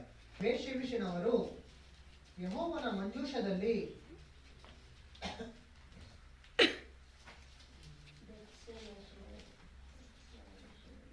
ತೆಗೆದ್ರೆ ಎಲ್ಲ ಓಪನ್ ಮಾಡಿದ್ರ? ಬೇತ್ಷೆಮೆಷಿನವರು ಯೆಹೋವನ ಮಂಜೂಷದಲ್ಲಿ ಅಣಿಕೆ ನೋಡಿದ್ದರಿಂದ ಯೆಹೋವನವರಲ್ಲಿ 70 ಮಂದಿಯನ್ನು ಸಾಯಿಸಿದನು. ಇದರಲ್ಲಿ 50,000 ಜನರು ಮರಣ ಹೊಂದಿದರು. ಯೆಹೋವನು ತಮ್ಮಲ್ಲಿ ಮಹಾನಾಶವನ್ನುಂಟು ಮಾಡಿದವರಿಂದ ಬೇತ್ಷೆಮೆಷಿನವರು ಗೋಳಾಡಿ ಅಗಮ್ಯ ದೇವರಾದ ಯೆಹೋವನ ಮುಂದೆ ಯಾರು ನಿಂತಾರು? ಇಲ್ಲಿ ನೋಡಿ, ಇದು ಇನ್ಸಿಡೆಂಟ್ ಏನು ಅಂತ ಹೇಳಿ ನೋಡುವಾಗ ಈ ಒಂದು ಇತಿಹಾಸವನ್ನು ನೋಡ್ಕೊಂಡ್ ಬರುವಂತದ್ದಾದ್ರೆ ಇಸ್ರಾಯೇಲರಿಗೂ ಫಿಲಿಸ್ಟಿಯರಿಗೂ ಬಹಳವಾದಂತ ಯುದ್ಧಗಳು ನಡೆಯುತ್ತೆ. ದಾವೀದನ ಕಾಲದಲ್ಲಿ ನಡೆದಿರುವಂತ ಘಟನೆ ಇದೆ. ಈ ಯುದ್ಧ ನಡೆಯುವಂತ ಸಮಯದಲ್ಲಿ ಈ ಆಜ್ಞಾಮಂಜೂಷ ಪೆಟ್ಟಿಗೆಯನ್ನ ಯುದ್ಧದ ಮುಂಭಾಗದಲ್ಲಿ ತೆಗೆದುಕೊಂಡು ಹೋಗ್ತಾ ಇದ್ರು. ಯಾಕೆ ಎಂಬುದಾಗಿ ನೋಡ್ಬೇಕು, ದೇವರೇವರ ಮುಂದಾಳತ್ವದಲ್ಲಿ ಈ ಯುದ್ಧದಲ್ಲಿ ದೇವರೇ ಮುಂದಾಳತ್ವವನ್ನು ವಹಿಸ್ತಾನೆ ಎನ್ನುವಂತ ಒಂದು ಸೂಚನೆಗೋಸ್ಕರನ ಏನ್ ಮಾಡ್ತಾ ಇದ್ರು, ಆಜ್ಞಾಮಂಜೂಷ ಪೆಟ್ಟಿಗೆ ಏನಿತ್ತಲ್ಲ, ಆಜ್ಞಾಮಂಜೂಷ ಪೆಟ್ಟಿಗೆ ಅಂದ್ರೆ ಏನಂತ ಗೊತ್ತಿದ್ಯಾ? ಈ ಆಜ್ಞಾಮಂಜೂಷ ಪೆಟ್ಟಿಗೆಯನ್ನು ಮೊದಲೇ ತೆಗೆದುಕೊಂಡು ಹೋಗೋದ್ರ ಅರ್ಥ ಏನು ಅಂತ ನೋಡುವಾಗ, ದೇವರೇ ಯುದ್ಧದಲ್ಲಿ ಇವರ ಮುಂದಾಳತ್ವದಲ್ಲಿ, ಇಸ್ರಾಯೇಲರ ಮುಂದಾಳತ್ವದಲ್ಲಿ ಬರ್ತಾ ಇದ್ದಾನೆ ಎನ್ನುವಂತ ಒಂದು ಅರ್ಥದಲ್ಲಿ. ಆ ಒಂದು ಸಮಯದಲ್ಲಿ ಏನಾಗೋಗುತ್ತೆ, ಇಸ್ರಾಯೇಲರ ಎಷ್ಟೋ ಅವಿಧೇಯತೆಯಿಂದ ದೇವ್ರೇನ್ ಮಾಡ್ತಾರೆ, ಇವ್ರನ್ನ ಕೈ ಬಿಡ್ತಾರೆ. ಏನೇನೋ ಕಾರ್ಯಗಳಲ್ಲಿ ಇತಿಹಾಸಗಳಲ್ಲಿ ನೋಡ್ಕೊಂಡ್ರೆ ನಿಮ್ಗೆ ಸ್ಪಷ್ಟವಾಗಿ ಗೊತ್ತಾಗುತ್ತೆ. ದೊಡ್ಡ ಇತಿಹಾಸವನ್ನು ಹೇಳೋದಕ್ಕೆ ಚಕ್ಕಂತ ಬೇಗ ಹೇಳೋದಕ್ಕೆ ಆಗಲ್ಲ. ಆ ಒಂದು ಸಮಯದಲ್ಲಿ ಈ ಒಂದು ಆಜ್ಞಾಮಂಜೂಷ ಪೆಟ್ಟಿಗೆ ಏನಾಗುತ್ತೆ, ಫಿಲಿಸ್ಟಿಯರ ಒಂದು ಸರಿ ತಗೊಂಡು ಹೋಗ್ಬಿಡ್ತಾರೆ. ಎಷ್ಟೋ ಕಷ್ಟಗಳು ಬಂದ್ಬಿಡ್ತಾರೆ. ಮತ್ತೆ ಅವರ ಬಾಧೆಗಳನ್ನ, ಕಷ್ಟಗಳನ್ನ ತಡೆಯಕ್ಕಾಗದೆ ಅದನ್ನು ವಾಪಸ್ ಕಳಿಸುವಂತ ಪ್ರಯತ್ನವನ್ನ ಮಾಡ್ತಾರೆ. ಅಂತ ಒಂದು ಸಮಯದಲ್ಲಿ ಆ ಒಂದು ಆಜ್ಞಾಮಂಜೂಷ ಪೆಟ್ಟಿಗೆಯನ್ನ ಮತ್ತೆ ಯೆರೂಸಲೇಮಿಗೆ ತೆಗೆದುಕೊಂಡು ಬರುವಂತ ಒಂದು ನಿಟ್ಟಿನಲ್ಲಿ ಇದ್ದಾಗ ಆ ಒಂದು ಸಮಯದಲ್ಲಿ ನಡೆಯುವಂತ ಘಟನೆ ಇದು. 19ನೇ ವಚನ. ಬೇತ್ಷೆಮೆಷಿನವರು ಯೆಹೋವನ ಮಂಜೂಷದಲ್ಲಿ ಅಣಕಿ ನೋಡಿದ್ದರಿಂದ ಯೆಹೋವನು ಅವರಲ್ಲಿ 70 ಮಂದಿಯನ್ನು ಸಾಯಿಸಿದನು. ಅಂದ್ರೆ ಆಜ್ಞಾಮಂಜೂಷ ಪೆಟ್ಟಿಗೆ ಏನಿದೆಯಲ್ಲ, ಪೆಟ್ಟಿಗೆ ಬಾಗಿಲು, ಆಗಿನ ಕಾಲದಲ್ಲಿ ಬಟ್ಟೆಗೆ ಇಟ್ಕೊಳ್ಳುವಂತ ಪೆಟ್ಟಿಗೆಗಳಿದ್ದೀವಿ, ಬಾಗಿಲು ತೆಗೆಯಿರ್ತಲ್ಲ, ಅದನ್ನು ತೆಗೆದು ಏನ್ ಮಾಡಿದರೆ ಅದರೊಳಗೆ ಬಗ್ಗಿ ನೋಡಿದ್ದಾರೆ. ಅದನ್ನು ಬಗ್ಗಿ ನೋಡಕ್ಕೆ 70 ಜನ ಸತ್ತಿದ್ದಾರೆ. ಇದಲ್ಲದೆ 50,000 ಜನರು ಮರಣ ಹೊಂದಿದರು. 50,000 ಜನ ಅದನ್ನ ಬಗ್ಗಿ ನೋಡುವಂತ ಕಾರಣ ದೇವರ ವ್ಯಾಧಿ ಬಂದಿದೆ. ಇಂಥ ಒಂದು ವ್ಯಾಧಿ ಬಂದಾಗ ಏನಾಗಿದೆ ಅಂದ್ರೆ, ಯೆಹೋವನು ತಮ್ಮಲ್ಲಿ ಮಹಾನಾಶವನ್ನು ಉಂಟು ಮಾಡಿದ್ದರಿಂದ ಬೇತ್ಷೆಮೆಷಿನವರು ಗೋಳಾಡಿ ಅಗಮ್ಯ ದೇವರಾದ ಯೆಹೋವನ ಮುಂದೆ ಯಾರು ನಿಂತಾರು. ಅಂದ್ರೆ 50,000 ಜನರು ಕ್ಷಣದಲ್ಲಿ ಸತ್ತು ಬಿದ್ರೆ ಯಾವ ರೀತಿಯಾಗಿ ಇರುತ್ತೆ? 70 ಜನ ಸತ್ತು ಬಿದ್ದಿದ್ದರಂತೆ ಮೊದಲು. ಅವರು ನೋಡಿ ಇವರು ಯಾವ ರೀತಿಯಾಗಿ ಸಹಿಸ್ಕೊಂತಾರೆ. ಹೋಗ್ಲಿ, ಒಂದ್ ವೇಳೆ 70 ಜನ ಅಲ್ವಾ ಬಿಡು ಅಂತ ಹೇಳ್ಬಿಟ್ಟು ಸಹಿಸ್ಕೊಂಡ್ರೆ 50,000 ಒಮ್ಮೆಲೆ ಸತ್ತೋದ್ರೆ ಯಾವ ರೀತಿಯಾಗಿರುತ್ತೆ? ಅದಕ್ಕೆ ಇವ್ರು ಏನ್ ಮಾಡಿದ್ದಾರೆ, ಗೋಳಾಡಿ ಅಗಮ್ಯ ದೇವರಾದ ಯೆಹೋವನ ಮುಂದೆ ಯಾರು ನಿಂತಾರೋ, ದೇವರ ಮುಂದೆ ಯಾರು ನಿಲ್ಲೋದಕ್ಕೆ ಸಾಧ್ಯ ಇಲ್ಲ, ಇನ್ನು ಮೇಲೆ ಈತನು ಹೋಗತಕ್ಕ ಸ್ಥಳವಾವುದು ಎಂದು ಮಾತಾಡಿಕೊಂಡು ಕಿರ್ಯತ್ಯಾರೀಮಿನವರ ಬಳಿಗೆ ದೂತರನ್ನು ಕಳುಹಿಸಿ ಅವರಿಗೆ, ಫಿಲಿಸ್ಟಿಯರು ಯೆಹೋವನ ಮಂಜೂಷವನ್ನು ಕಳುಹಿಸಿದ್ದಾರೆ, ನೀವು ಬಂದು ಅದನ್ನು ತೆಗೆದುಕೊಂಡು ಹೋಗಿರಿ ಎಂದು ಹೇಳಿಸಿದರು. ಆಗ ಕಿರ್ಯತ್ಯಾರೀಮಿನವರು ಬಂದು ಯೆಹೋವನ ಮಂಜೂಷವನ್ನು ತೆಗೆದುಕೊಂಡು ಹೋಗಿ ಗುಡ್ಡದ ಮೇಲೆ ವಾಸವಾಗಿದ್ದ ಅಭಿನಾದಾಬನ ಮನೆಯಲ್ಲಿಟ್ಟು ಅವನ ಮಗನಾದ ಎಲ್ಲಾಜಾರನನ್ನು ಸೇವೆಗೋಸ್ಕರ ಪ್ರತಿಷ್ಠಿಸಿದರು. ಅಂದ್ರೆ ಅಭಿನಾದಾಬನೆನ್ನುವಂತ ಒಬ್ಬ ವ್ಯಕ್ತಿ ಇದ್ದಾನೆ, ಆತನ ಮನೆಗೆ ಏನಾಗಿದೆ, ಈ ಒಂದು ಆಜ್ಞಾಮಂಜೂಷ ಪೆಟ್ಟಿಗೆಯನ್ನ ಅವರ ಮನೆಗೆ ತೆಗೆದುಕೊಂಡು ಹೋಗಿದ್ದಾರೆ. ಯಾಕೆ ಅವರ ಪ್ರಯಾಣದಲ್ಲಿ ಯೆರೂಸಲೇಮಿಗೆ ತೆಗೆದುಕೊಂಡು ಹೋಗಿಲ್ಲ ಅಂತ ಹೇಳಿ ನೋಡುವಂತದ್ದಾದ್ರೆ ಈ ಮಹಾನಾಶನವೇ ಕಾರಣ. ಯಾವಾಗ 50,000 ಜನ ಒಂದೇ ಕ್ಷಣದಲ್ಲಿ ಒಮ್ಮೆಲೆ ಸತ್ತೋದ್ರು, ಒಂದು ವೇಳೆ ನಾವು ಏನಾದ್ರೂ ತಪ್ಪನ್ನ ಮಾಡಿ ನಾವು ಕೂಡ ದೇವರ ಒಂದು ಕೋಪಕ್ಕೆ ಬಲಿಯಾಗಿ ನಾವು ಕೂಡ ಸತ್ತೋಗ್ತೀವಿ ಅಂತ ಹೇಳಿ ಏನ್ ಮಾಡಿದ್ರೆ ಎದುರ್ಕೊಂಡಿದ್ದಾರೆ. ಆತನನ್ನ ಆ ಒಂದು ದಾರಿ ಮಾರ್ಗದಲ್ಲಿ ಯೆರೂಸಲೇಮಿಗೆ ತೆಗೆದುಕೊಂಡು ಹೋಗೋದನ್ನ ಬಿಟ್ಬಿಟ್ಟು ಆ ಒಂದು ಅಲ್ಲೇ ಇದ್ದಂತ ಆ ಕಿರ್ಯತ್ಯಾರೀಮ್ ಏನು ಇದ್ದಿರೋ ಆ ಒಂದು ಅಭಿನಾದಾಬನ ಮನೆಯಲ್ಲಿ ಇಟ್ಟಿದೆ. ಈ ಒಂದು ಸಂಗತಿ ನಡೆದಿದೆ. ಅಂದ್ರೆ ಅಭಿನಾದಾಬನ ಮನೆಯಲ್ಲಿ ಇದೆಯಾ ಆಜ್ಞಾಮಂಜೂಷ ಪೆಟ್ಟಿಗೆ ಅಂತ ನೋಡಿದ್ರೆ ಅಭಿನಾದಾಬನ ಮನೆಯಲ್ಲೇ ಇದೆ. ಸ್ಪಷ್ಟವಾಗಿ ಇದನ್ನ ಅರ್ಥ ಮಾಡಿಕೊಳ್ಳಿ. ಮತ್ತೆ 2 ಸಮುವೇಲ 6:3 ಓದಿ. ಇವಾಗ 2 ಸಮುವೇಲನ ಗ್ರಂಥ 6ನೇ ಅಧ್ಯಾಯ 3ನೇ ವಚನ. ಅವರು ದೇವರ ಮಂಜೂಷವನ್ನು ಗುಡ್ಡದ ಮೇಲಿರುವ ಅಭಿನಾದಾಬನ ಮನೆಯಿಂದ ಹೊರಗೆ ತಂದು, ಅಂದ್ರೆ ಇಲ್ಲಿ ಹೊರಗೆ ತಂದು ಅಂತ ಅಂದ್ರೆ ಇಲ್ಲಿ ಹೋಗಿ ಇಟ್ಟಿದ್ದಾರೆ, ಆ ಒಂದು ಅಭಿನಾದಾಬನ ಮನೆಯಲ್ಲಿ ಇಟ್ಟಿದ್ದಾರೆ. ಕೆಲವು ಕಾಲಗಳು ಕಳೆದಿದೆ. ಆಮೇಲೆ ಏನಾಗಿದೆ, ಮತ್ತೆ ಅಲ್ಲಿಂದ ಯೆರೂಸಲೇಮಿಗೆ ತರಬೇಕು. ಯಾಕೆಂದ್ರೆ ಇಸ್ರಾಯೇಲರ ಐಗುಪ್ತದಿಂದ ಬಿಡಿಸಿದ ಕ್ಷಣದಿಂದಲೂ ಇವರು ದೇವರನ್ನ ಆರಾಧನೆ ಮಾಡ್ತಾ ಇದ್ರು. ಯಾವತ್ತೂ ಬೇರೆ ಅನ್ಯ ಜನರಲ್ಲಿ ಇವರು ಇಸ್ರಾಯೇಲರ ದೇವರು ಎಂಬುದಾಗಿ ಗುರುತಿಸಿದ್ದಾರೆ. ಈ ಒಂದು ಯಾವಾಗ ಫಿಲಿಸ್ಟಿಯರ್ ಇದನ್ನು ತೆಗೆದುಕೊಂಡು ಹೋಗಿದ್ದಂಗೆ ಆ ಬಾಧೆಗಳನ್ನ ತಡೆಯಕ್ಕಾಗ್ಲಿಲ್ವೋ, ಅಂದ್ರೆ ಇದನ್ನ ಏನ್ ಮಾಡ್ಬೇಕು, ಇಸ್ರಾಯೇಲರಿಗೆ ಕಳಿಸ್ಬಿಡ್ಬೇಕು ಎಂಬುದಾಗಿ ತೀರ್ಮಾನ ಮಾಡಿರುವಂತ ಕಾರಣ ಮತ್ತೆ ಯೆರೂಸಲೇಮಿಗೆ ತೆಗೆದುಕೊಂಡು ಹೋಗೋದಕ್ಕೆ ಅಭಿನಾದಾಬನ ಮನೆಯಲ್ಲಿ ಇಟ್ಟಿದ್ರಲ್ಲ, ಅಲ್ಲಿಂದ ಕೂಡ ತೆಗೆದಿದ್ದರು ವಾಪಸ್. ಓದಿ. ಅಭಿನಾದಾಬನ ಮನೆಯಿಂದ ಹೊರಗೆ ತಂದು ಅದನ್ನು ಒಂದು ಹೊಸ ಬಂಡಿಯ ಮೇಲೆ ಏರಿಸಿದರು. ಹೊಸ ಬಂಡಿಯ ಮೇಲೆ ಏರಿಸಿದ್ದಾರೆ ಅಂತಂದ್ರೆ ಹೊಸ ಒಂದು ಎತ್ತಿನ ಗಾಡಿಯನ್ನು ಮಾಡಿದ್ದಾರೆ, ಆ ಬಂಡಿಯ ಮೇಲೆ ಅದನ್ನ ಇಟ್ಟಿದ್ದಾರೆ. ಅಭಿನಾದಾಬನ ಮಕ್ಕಳಾದ ಇಲ್ಲಿ ಚೆನ್ನಾಗಿ ಗಮನಿಸಿ, ಅಭಿನಾದಾಬನ ಮಗನನ್ನ ಏನ್ ಮಾಡಿದ್ದಾರೆ, ಸೇವೆಗೋಸ್ಕರ ನೇಮಕ ಮಾಡಿದ್ದಾರೆ. ಅಲ್ಲಿ ನೋಡ್ಕೊಂಡ್ರೆ ಮತ್ತೆ ಅದನ್ನ ಒಂದ್ಸರಿ ಅದನ್ನ ಓದಿಯೋಣ. 1 ಸಮುವೇಲ 6:19 ಓದಿಯೋಣ. 7ನೇ ಅಧ್ಯಾಯ 1ನೇ ವಚನ ಓದಿ. ಕಿರ್ಯಾತ್ಯರೀಮಿನವರು ಬಂದು ಯೆಹೋವನ ಮಂಜೂಷವನ್ನು ತೆಗೆದುಕೊಂಡು ಹೋಗಿ ಗುಡ್ಡದ ಮೇಲೆ ವಾಸವಾಗಿದ್ದ ಅಭಿನಾದಾಬನ ಮನೆಯಲ್ಲಿಟ್ಟು ಅವನ ಮಗನಾದ ಎಲ್ಲಾಜಾರನನ್ನು ಏನ್ ಮಾಡಿದನಂತೆ, ಸೇವೆಗೋಸ್ಕರ ಪ್ರತಿಷ್ಠೆ ಪಡಿಸಿದ್ದಾರೆ. ಚೆನ್ನಾಗಿದೆ ತಿಳ್ಕೊಳ್ಳಿ, ಎಲ್ಲಾಜಾರನ ಮಗನಿಂದ ಪ್ರತಿಷ್ಠೆ ಪಡಿಸಿದ್ದಾರೆ ಸೇವೆಗೋಸ್ಕರನ. ಇಲ್ಲೂ ಕೂಡ ಏನಾಗಿದೆ, 6:3 ಓದಿಯೋಣ. ಈಗ 2 ಸಮುವೇಲ. ಅವರು ದೇವರ ಮಂಜೂಷವನ್ನು ಗುಡ್ಡದ ಮೇಲಿರುವ ಅಭಿನಾದಾಬನ ಮನೆಯಿಂದ ಹೊರಗೆ ತಂದು ಅದನ್ನು ಒಂದು ಹೊಸ ಬಂಡಿಯ ಮೇಲೆ ಏರಿಸಿದರು. ಅಭಿನಾದಾಬನ ಮಕ್ಕಳಾದ ಅವರ ಮಕ್ಕಳೇನೇನೆ ಉಜ್ಜನು ಅಹಿಯೋವನು ಬಂಡಿಯನ್ನು ಹೊಡೆದರು. ಈ ಇಬ್ಬರು ಮಕ್ಕಳು ಏನ್ ಮಾಡಿದ್ದಾರೆ, ಹೊಸ ಬಂಡಿಯನ್ನ ಮಾಡಿದರೆ. ಈ ಬಂಡಿಯನ್ನ ಈ ಅಭಿನಾದಾಬನ ಮಕ್ಕಳು ಹೊಡಿತಾ ಇದ್ದಾರೆ. ಗುಡ್ಡದ ಮೇಲೆ ವಾಸವಾಗಿದ್ದ ಅಭಿನಾದಾಬನ ಮನೆಯಿಂದ ತೆಗೆಯಲ್ಪಟ್ಟ ದೇವರ ಮಂಜೂಷದ ಮುಂದೆ ಅಹಿಯೋವನು ಹೋಗುತ್ತಿದ್ದನು. ದಾವೀದನು ಎಲ್ಲಾ ಇಸ್ರಾಯೇಲ್ಯರು ಕಿನ್ನರಿ, ಸ್ವರಮಂಡಲ, ದಮ್ಮಡಿ, ಜುಲ್ಲರಿ, ತಾಳ ಇವುಗಳನ್ನು ಬಾರಿಸಿಕೊಂಡು ಪೂರ್ಣ ಶಕ್ತಿಯಿಂದ ಗೀತಗಳನ್ನು ಹಾಡುತ್ತಾ ಯೆಹೋವನ ಮುಂದೆ ನರ್ತನ ಮಾಡುತ್ತಾ ಹೋದರು. ಅವರು ನಾಕೋನನ ಕಣ್ಣಕ್ಕೆ ಬಂದ. ಚೆನ್ನಾಗಿ ಗಮನಿಸಿ, ಈ ರೀತಿಯಾಗಿ ಈ ಒಂದು ಆಜ್ಞಾ ಪೆಟ್ಟಿಗೆಯನ್ನ ಅಭಿನಾದಾಬನ ಮನೆಯಿಂದ ಹೊರಗಡೆ ತಂದು ಹೊಸ ಬಂಡಿಯನ್ನ ಏರ್ಪಾಟ್ ಮಾಡಿ, ಈ ಅಭಿನಾದಾಬನ ಮಕ್ಕಳೇ ಈ ಬಂಡಿಯನ್ನು ಓಡಿಸ್ಕೊಂಡು ಹೋಗ್ತಾ ಇದ್ದಾರೆ. ಅಂತ ಸಮಯದಲ್ಲಿ ಈ ಎತ್ತಿನ ಗಾಡಿ ಬರ್ತಾ ಇದೆ.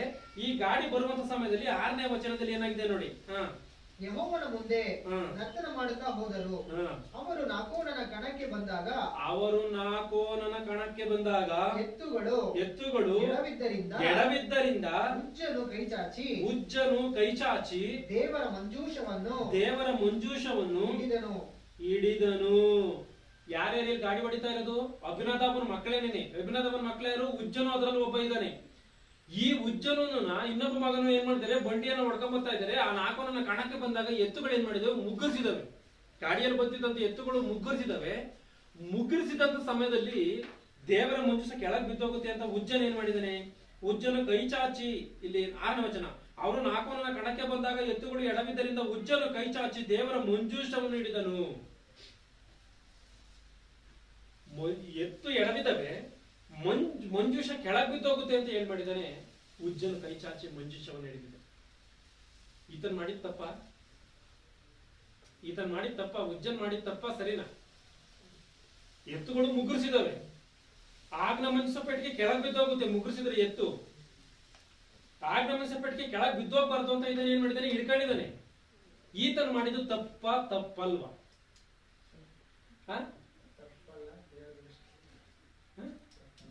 ತಪ್ಪಲ್ವಾ? ತಪ್ಪಲ್ಲ ತಾನೆ? ತಪ್ಪಲ್ವಾ? ನಿಮ್ಗೆ ಏನ್ ಅನ್ಸುತ್ತೆ? ತಪ್ಪಿಲ್ಲ. ಮುಂದೆ ಓದಿ, ಏನಾಗಿದೆ? ಆಗ ಯೆಹೋವನು ಉಜ್ಜನ ಮೇಲೆ ಕೋಪಗೊಂಡು ಈ ತಪ್ಪಿನ ಸಲುವಾಗಿ ಅವನನ್ನ ಹತ ಮಾಡಿದನು. ಈ ತಪ್ಪಿನ ಸಲುವಾಗಿ ಅವನನ್ನ ಹತ ಮಾಡಿದನಂತೆ. ಅಂದ್ರೆ ಉಜ್ಜನೇನು ಮಂಜೂಷ ಕೆಳಗೆ ಬಿದ್ದೋಗುತ್ತೆ ಅಂತ ಈತನ ಹಿಡ್ಕೊಂಡ್ರೆ, ಈತನನ್ನೇ ದೇವರ ಹತ ಮಾಡಿದ್ದಾನೆ. ಅಂದ್ರೆ ದೇವ್ರ ಈತನನ್ನೇ ಕೊಂದಾಕಿದ್ದಾನೆ. ಚೆನ್ನಾಗಿ ಗಮನಿಸಿ ಇದನ್ನ. ಇದು ಉಜ್ಜಿನ ತಪ್ಪೇ ಇದೆ. ಇಲ್ಲಿ ವಾಕ್ಯವು ಕೂಡ ಹೇಳುತ್ತೆ ಈ ಉಜ್ಜನ್ ಮಾಡಿದಂತ ಈ ತಪ್ಪಿಗೆ ದೇವರೇ ಹತ ಮಾಡಿದನು ಅಂತ. ಆದ್ರೆ ಉಜ್ಜನ್ ಮಾಡಿದ್ದು ತಪ್ಪ? ಉಜ್ಜನ್ ಮಾಡಿದ್ದು ತಪ್ಪ ಸರಿನಾ? ಮತ್ತೆ ಇನ್ನೊಂದ್ಸರಿ ಈ ವಾಕ್ಯವನ್ನು ಗಮನಿಸಿ. 6ನೇ ವಚನ, ಅವರು ನಾಕೋನನ ಕಣಕ್ಕೆ ಬಂದಾಗ ಎತ್ತುಗಳು ಎಡಬಿದ್ದರಿಂದ ಉಜ್ಜನು ಕೈಚಾಚಿ ದೇವರ ಮಂಜೂಷವನ್ನು ಹಿಡಿದನು. ಆಗ ಯೆಹೋವನು ಉಜ್ಜನ ಮೇಲೆ ಕೋಪಗೊಂಡು. ಅಂದ್ರೆ ಮಂಜೂಷವನ್ನು ಕೈಚಾಚಿ ಹಿಡಿದಿದ್ದಂಗೆ ದೇವ್ರಿಗೆ ಏನಕ್ಕೆ ಕೋಪ? ದೇವ್ರಿಗೆ ಏನಕ್ಕೆ ಕೋಪ? ದೇವರಿಗೆ ಕೋಪ ಬಂದಿದೆ ಅಂತ ದೇವರು ಕೋಪಗೊಂಡು ಈ ತಪ್ಪಿನ ಸಲುವಾಗಿ, ಅಂದ್ರೆ ಈ ಮಂಜೂಷವನ್ನು ಹಿಡ್ಕೊಂಡಿದ್ದು ತಪ್ಪಂತೆ. ಈ ತಪ್ಪಿನ ಸಲುವಾಗಿ ಅವನನ್ನು ಹತ ಮಾಡಿದನು. ಅವನು ಅಲ್ಲೇ ದೇವರ ಮಂಜೂಷದ ಬಳಿಯಲ್ಲಿ ಬಿದ್ದು ಸತ್ತನು.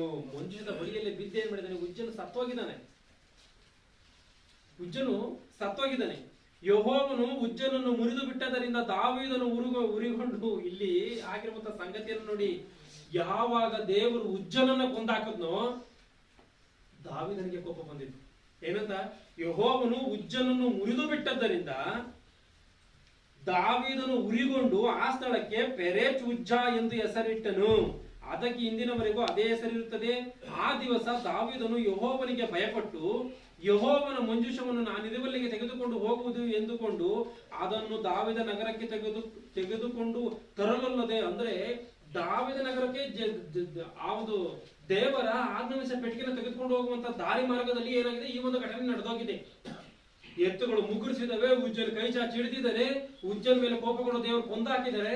ಈತನನ್ನು ಕೊಂದಾಕೋದಕ್ಕೆ ದಾವೀದನಿಗೆ ಬೇಜಾರಾಗಿದೆ. ಈತನ ಏನ್ ಮಾಡಿದ್ದಾನೆ? ಮತ್ತೆ ನಾನು ಯಾವ ರೀತಿಯಾಗಿ ಅಲ್ಲಿಗೆ ತಗೊಂಡೋಗೋಕಾಗುತ್ತೆ? ನಾನೇ ಒಂದ್ ವೇಳೆ ತಪ್ಪು ಮಾಡಿದ್ರೆ ದೇವ್ರು ನನ್ನನ್ನು ಕೊಂದಾಕ್ತಾನೆ. ನಾನೇ ಯಾವ ರೀತಿಯಾಗಿ ಅದನ್ನು ತಗೊಂಡೋಗೋಕಾಗುತ್ತೆ ಅಂತ ಹೇಳ್ಬಿಟ್ಟು ಏನ್ ಮಾಡಿದ್ದಾನೆ? ಈತನು ಆ ಒಂದು ದಾರಿಯನ್ನು ನಿಲ್ಲಿಸಿದ್ದಾನೆ. 10ನೇ ವಚನವನ್ನು ಗಮನಿಸಿ. ಅದನ್ನು ದಾವೀದ ನಗರಕ್ಕೆ ತರಲಲ್ಲದೆ ಗತ್ತೂರಿನ 9ನೇ ವಚನದಿಂದ ಆ ದಿವಸ ದಾವೀದನು ಯೆಹೋವನಿಗೆ ಭಯಪಟ್ಟು ಯೆಹೋವನ ಮಂಜೂಷವನ್ನು ನಾನಿರುವಲ್ಲಿಗೆ ತೆಗೆದುಕೊಂಡು ಹೋಗುವುದು ಹೇಗೆ ಎಂದುಕೊಂಡು ಅದನ್ನು ದಾವೀದ ನಗರಕ್ಕೆ ತರಲಲ್ಲದೆ ಗತ್ತೂರಿನ ಒಬೇದೆದೋಮನ ಮನೆಗೆ ಕಳುಹಿಸಿದನು. ಆತನ ಮನೆಗೆ ಒಬೇದೆದೋಮನ ಮನೆಗೆ ಕಳಿಸಿಬಿಟ್ಟಿದ್ದಾನೆ. ಅಂದ್ರೆ ದಾವೀದ ನಗರಕ್ಕೆ ತೆಗೆದುಕೊಂಡು ಹೋಗಿಲ್ವಾ? ದಾವೀದ ನಗರಕ್ಕೆ ತೆಗೆದುಕೊಂಡು ಹೋಗಿಲ್ಲ. ಏನಕ್ಕೆ ತೆಗೆದುಕೊಂಡು ಹೋಗಿಲ್ಲ? ಭಯ ಬಂದಿದೆ. ಏನಕ್ಕೆ ಭಯ ಬಂದಿದೆ? ಉಜ್ಜನನ್ನು ಕೊಂದಿದ್ದಕ್ಕೋಸ್ಕರವೇ ಭಯ ಬಂದಿದೆ. ಉಜ್ಜನ ಏನಕ್ಕೆ ಕೊಂದ್ರು? ಮಂಜೂಷವನ್ನು ಹಿಡಿದಿದ್ದಕ್ಕೇನೆ ಕೊಂದಿದ್ದಾರೆ. ದೇವರ ಮೇಲೆ ಅನುಮಾನ ಬರಲ್ವಾ? ಈಗ ದೇವ್ರ ಅನುಮಾನವಾಗಿ ಕಾಣ್ತಾ ಇಲ್ವಾ? ಉಜ್ಜನೇನೋ ಮಂಜೂಷ ಪೆಟ್ಟಿಗೆ ಕೆಳಗೆ ಬಿದ್ದು ಹೋಗುತ್ತೆ ಅಂತ ಆತನ ಹಿಡ್ಕೊಂಡ್ರೆ ಆತನೇ ಕೊಂದಾಕಿದ್ದಾನೆ ಅಂತ ಅಂದ್ರೆ ಕೆಲವೊಂದು ಹಿರಿಯರು ಒಂದೊಂದು ಮಾತುಗಳು ಅಯ್ಯೋ ಅಂದ್ರೆ ಏನಂತ ಹೇಳ್ತಾರೆ? ಅಯ್ಯೋ ಅಂದ್ರೆ 6 ತಿಂಗಳು ರೋಗ ಅಂತ ಏನು ಹೇಳ್ತಾರಲ್ಲ, ಆತನ ಇವನ್ ಅಯ್ಯೋ ಅನ್ನೋದು ಪ್ರಾಣನೇ ಹೋಗಿದೆ. ಇದನ್ನು ಮಂಜೂಷ ಪೆಟ್ಟಿಗೆ ಹಿಡ್ಕೊಂಡಿದ್ದಕ್ಕೇನೆ ದೇವರು ಪ್ರಾಣವನ್ನು ಬರ್ತಿದೆ. ಏನಕ್ಕೋಸ್ಕರ ಮತ್ತೆ ಇದಾಯ್ತು? 1 ವರ್ಷ ಅಂದ್ರೆ ಆತನು ಆ ಒಂದು ಅಭಿನಾದಾಬನ ಮನೆಗೆ ಬಂದಾಗಿಂದನ ಈ ಉಜ್ಜನ ಮನೆ ಅಂದ್ರೆ ಅಭಿನಾದಾಬನ ಮಗನೇ ಉಜ್ಜನು. ಈ ಉಜ್ಜನ ಮನೆಯಲ್ಲಿ ಇದೆಯಾ ಆಜ್ಞಾಪಿಸ ಪೆಟ್ಟಿಗೆ ಅಂತ ಅಂದ್ರೆ 8 ದಿನಗಳ ಕಾಲ ಈ ಒಂದು ಉಜ್ಜನ ಮನೆಯಲ್ಲೇ ಇದೆ. ಚೆನ್ನಾಗಿ ಗಮನಿಸಿ, ಉಜ್ಜನ ಮನೆಯಲ್ಲೇ ಇದೆ, ಆತನ ಮನೆಯಲ್ಲೇ ಇದೆ. ಆ ಅಭಿನದಾಬನ ಮಗನೇ ಏನ್ ಮಾಡಿದ್ದಾನೆ? ಸೇವೆಯನ್ನ ಮಾಡಿದ್ದಾನೆ, ಬಂಡಿಯನ್ನ ಹೊಡ್ಕೊಂಬಂದಿದ್ದಾನೆ, ಎಲ್ಲ ಮಾಡಿದ್ದಾನೆ. ಬಂಡಿ ಓಡಿಸುವಂತ ಸಮಯದಲ್ಲಿ ಬಂಡಿಯ ಪಕ್ಕದಲ್ಲಿ ಇದ್ದಾನೆ, ಎತ್ತುಗಳು ಮುಗುರಿಸಿದಂಗೆ ಆತನ ಏನ್ ಮಾಡಿದ್ದಾನೆ? ಇಟ್ಕೊಂಡಿದ್ದಾನೆ. ಅದ್ರಲ್ಲಿ ಏನ್ ತಪ್ಪಿದೆ? ಮತ್ತೆ ದೇವರು ಏನಕ್ಕೆ ಕೊಂದು ಹಾಕಿದ್ರು? ದೇವರು ಅನುಮಾನವಾಗಿ ಕಾಣಲ್ವಾ? ಇಲ್ಲಿ ದೇವರು ಅನುಮಾನವಾಗಿ ಕಾಣಲ್ವಾ? ಇವತ್ತು ನಾವ್ ಯಾರನ್ನ ನಮ್ಮ ಮಕ್ಕಳುಗಳನ್ನ ಸಾಕಿ ಬೆಳೆಸಿ ಎಲ್ಲ ಮಾಡ್ತೀವಿ. ದೊಡ್ಡರಾದ್ಮೇಲೆ ನಮ್ಮ ಪ್ರಾಣವನ್ನೇ ತೆಗೆದು ಬಿಟ್ರೆ ಅದು ಯಾವ ರೀತಿಯಾಗಿರುತ್ತೆ? ಯಾವ ರೀತಿಯಾಗಿರುತ್ತೆ ಅದು? ಮಕ್ಕಳ ಮೇಲೆ ಅನುಮಾನ ಬರಲ್ವಾ? ಇವ್ನು ಯಾಕಪ್ಪ ಹಿಂಗಾಗ್ಬಿಟ್ಟ ಅಂತ ಹೇಳಿ ಅನುಮಾನ ಬರಲ್ವಾ? ಮತ್ತೆ ಇಲ್ಲೂ ದೇವ್ರ ಮೇಲೆ ಅನುಮಾನ ಬರಲ್ವಾ? ಒಂದ್ಸರಿ ವಿಚಾರವನ್ನು ಆಲೋಚನೆ ಮಾಡಿ ನೋಡಿ. ಅನುಮಾನಾಸ್ಪದವಾಗಿ ಕಾಣುತ್ತಿರುವಂತ ದೇವರು ಅಂತ ಹೇಳಿ ನೋಡ್ತಾ ಇದ್ದೀವಿ. ದೇವ್ರು ಯಾಕೆ ಈ ರೀತಿ ಅನುಮಾನವಾಗಿ ಕಾಣ್ತಾ ಇದ್ದಾನೆ? ಆತನೇನು ಮಾಡಿದ್ದೇನೆ ಒಳ್ಳೆ ಕೆಲಸವೇ. ಮಂಜೂಷ ಪೆಟ್ಟಿಗೆ ಬಿದ್ದು ಕೆಳಗೆ ಹೋದ್ರೆ ಅದು ತಪ್ಪಲ್ವಾ? ಅದು ಅವಮಾನ ಅಲ್ವಾ? ಇಸ್ರೇಲರು ಆಜ್ಞಾಪಿಸ ಪೆಟ್ಟಿಗೆಯನ್ನೇನೆ ಎತ್ತಾಕಿದ್ದಾರೆ ಅಂತ ಅಂದ್ರೆ ಫಿಲಿಸ್ಟಿಯರಿಗೆ ಗೊತ್ತಾದ್ರೆ ಅವಮಾನ ಅಲ್ವಾ? ಮತ್ತೆ ಈತನ ಮಾಡಿದ್ದು ಅಂತ ಕೆಲಸಕ್ಕೆ ದೇವರೇನಕ್ಕೆ ಕೊಂದಾಕಿದ್ರು? ಇನ್ನೊಂದು ಸಂಗತಿಯನ್ನು ನೋಡ. ಮೋಶೆಯ ವಿಷಯದಲ್ಲಿ ವಿಮೋಚನ ಕಾಂಡ 19ನೇ ಅಧ್ಯಾಯ,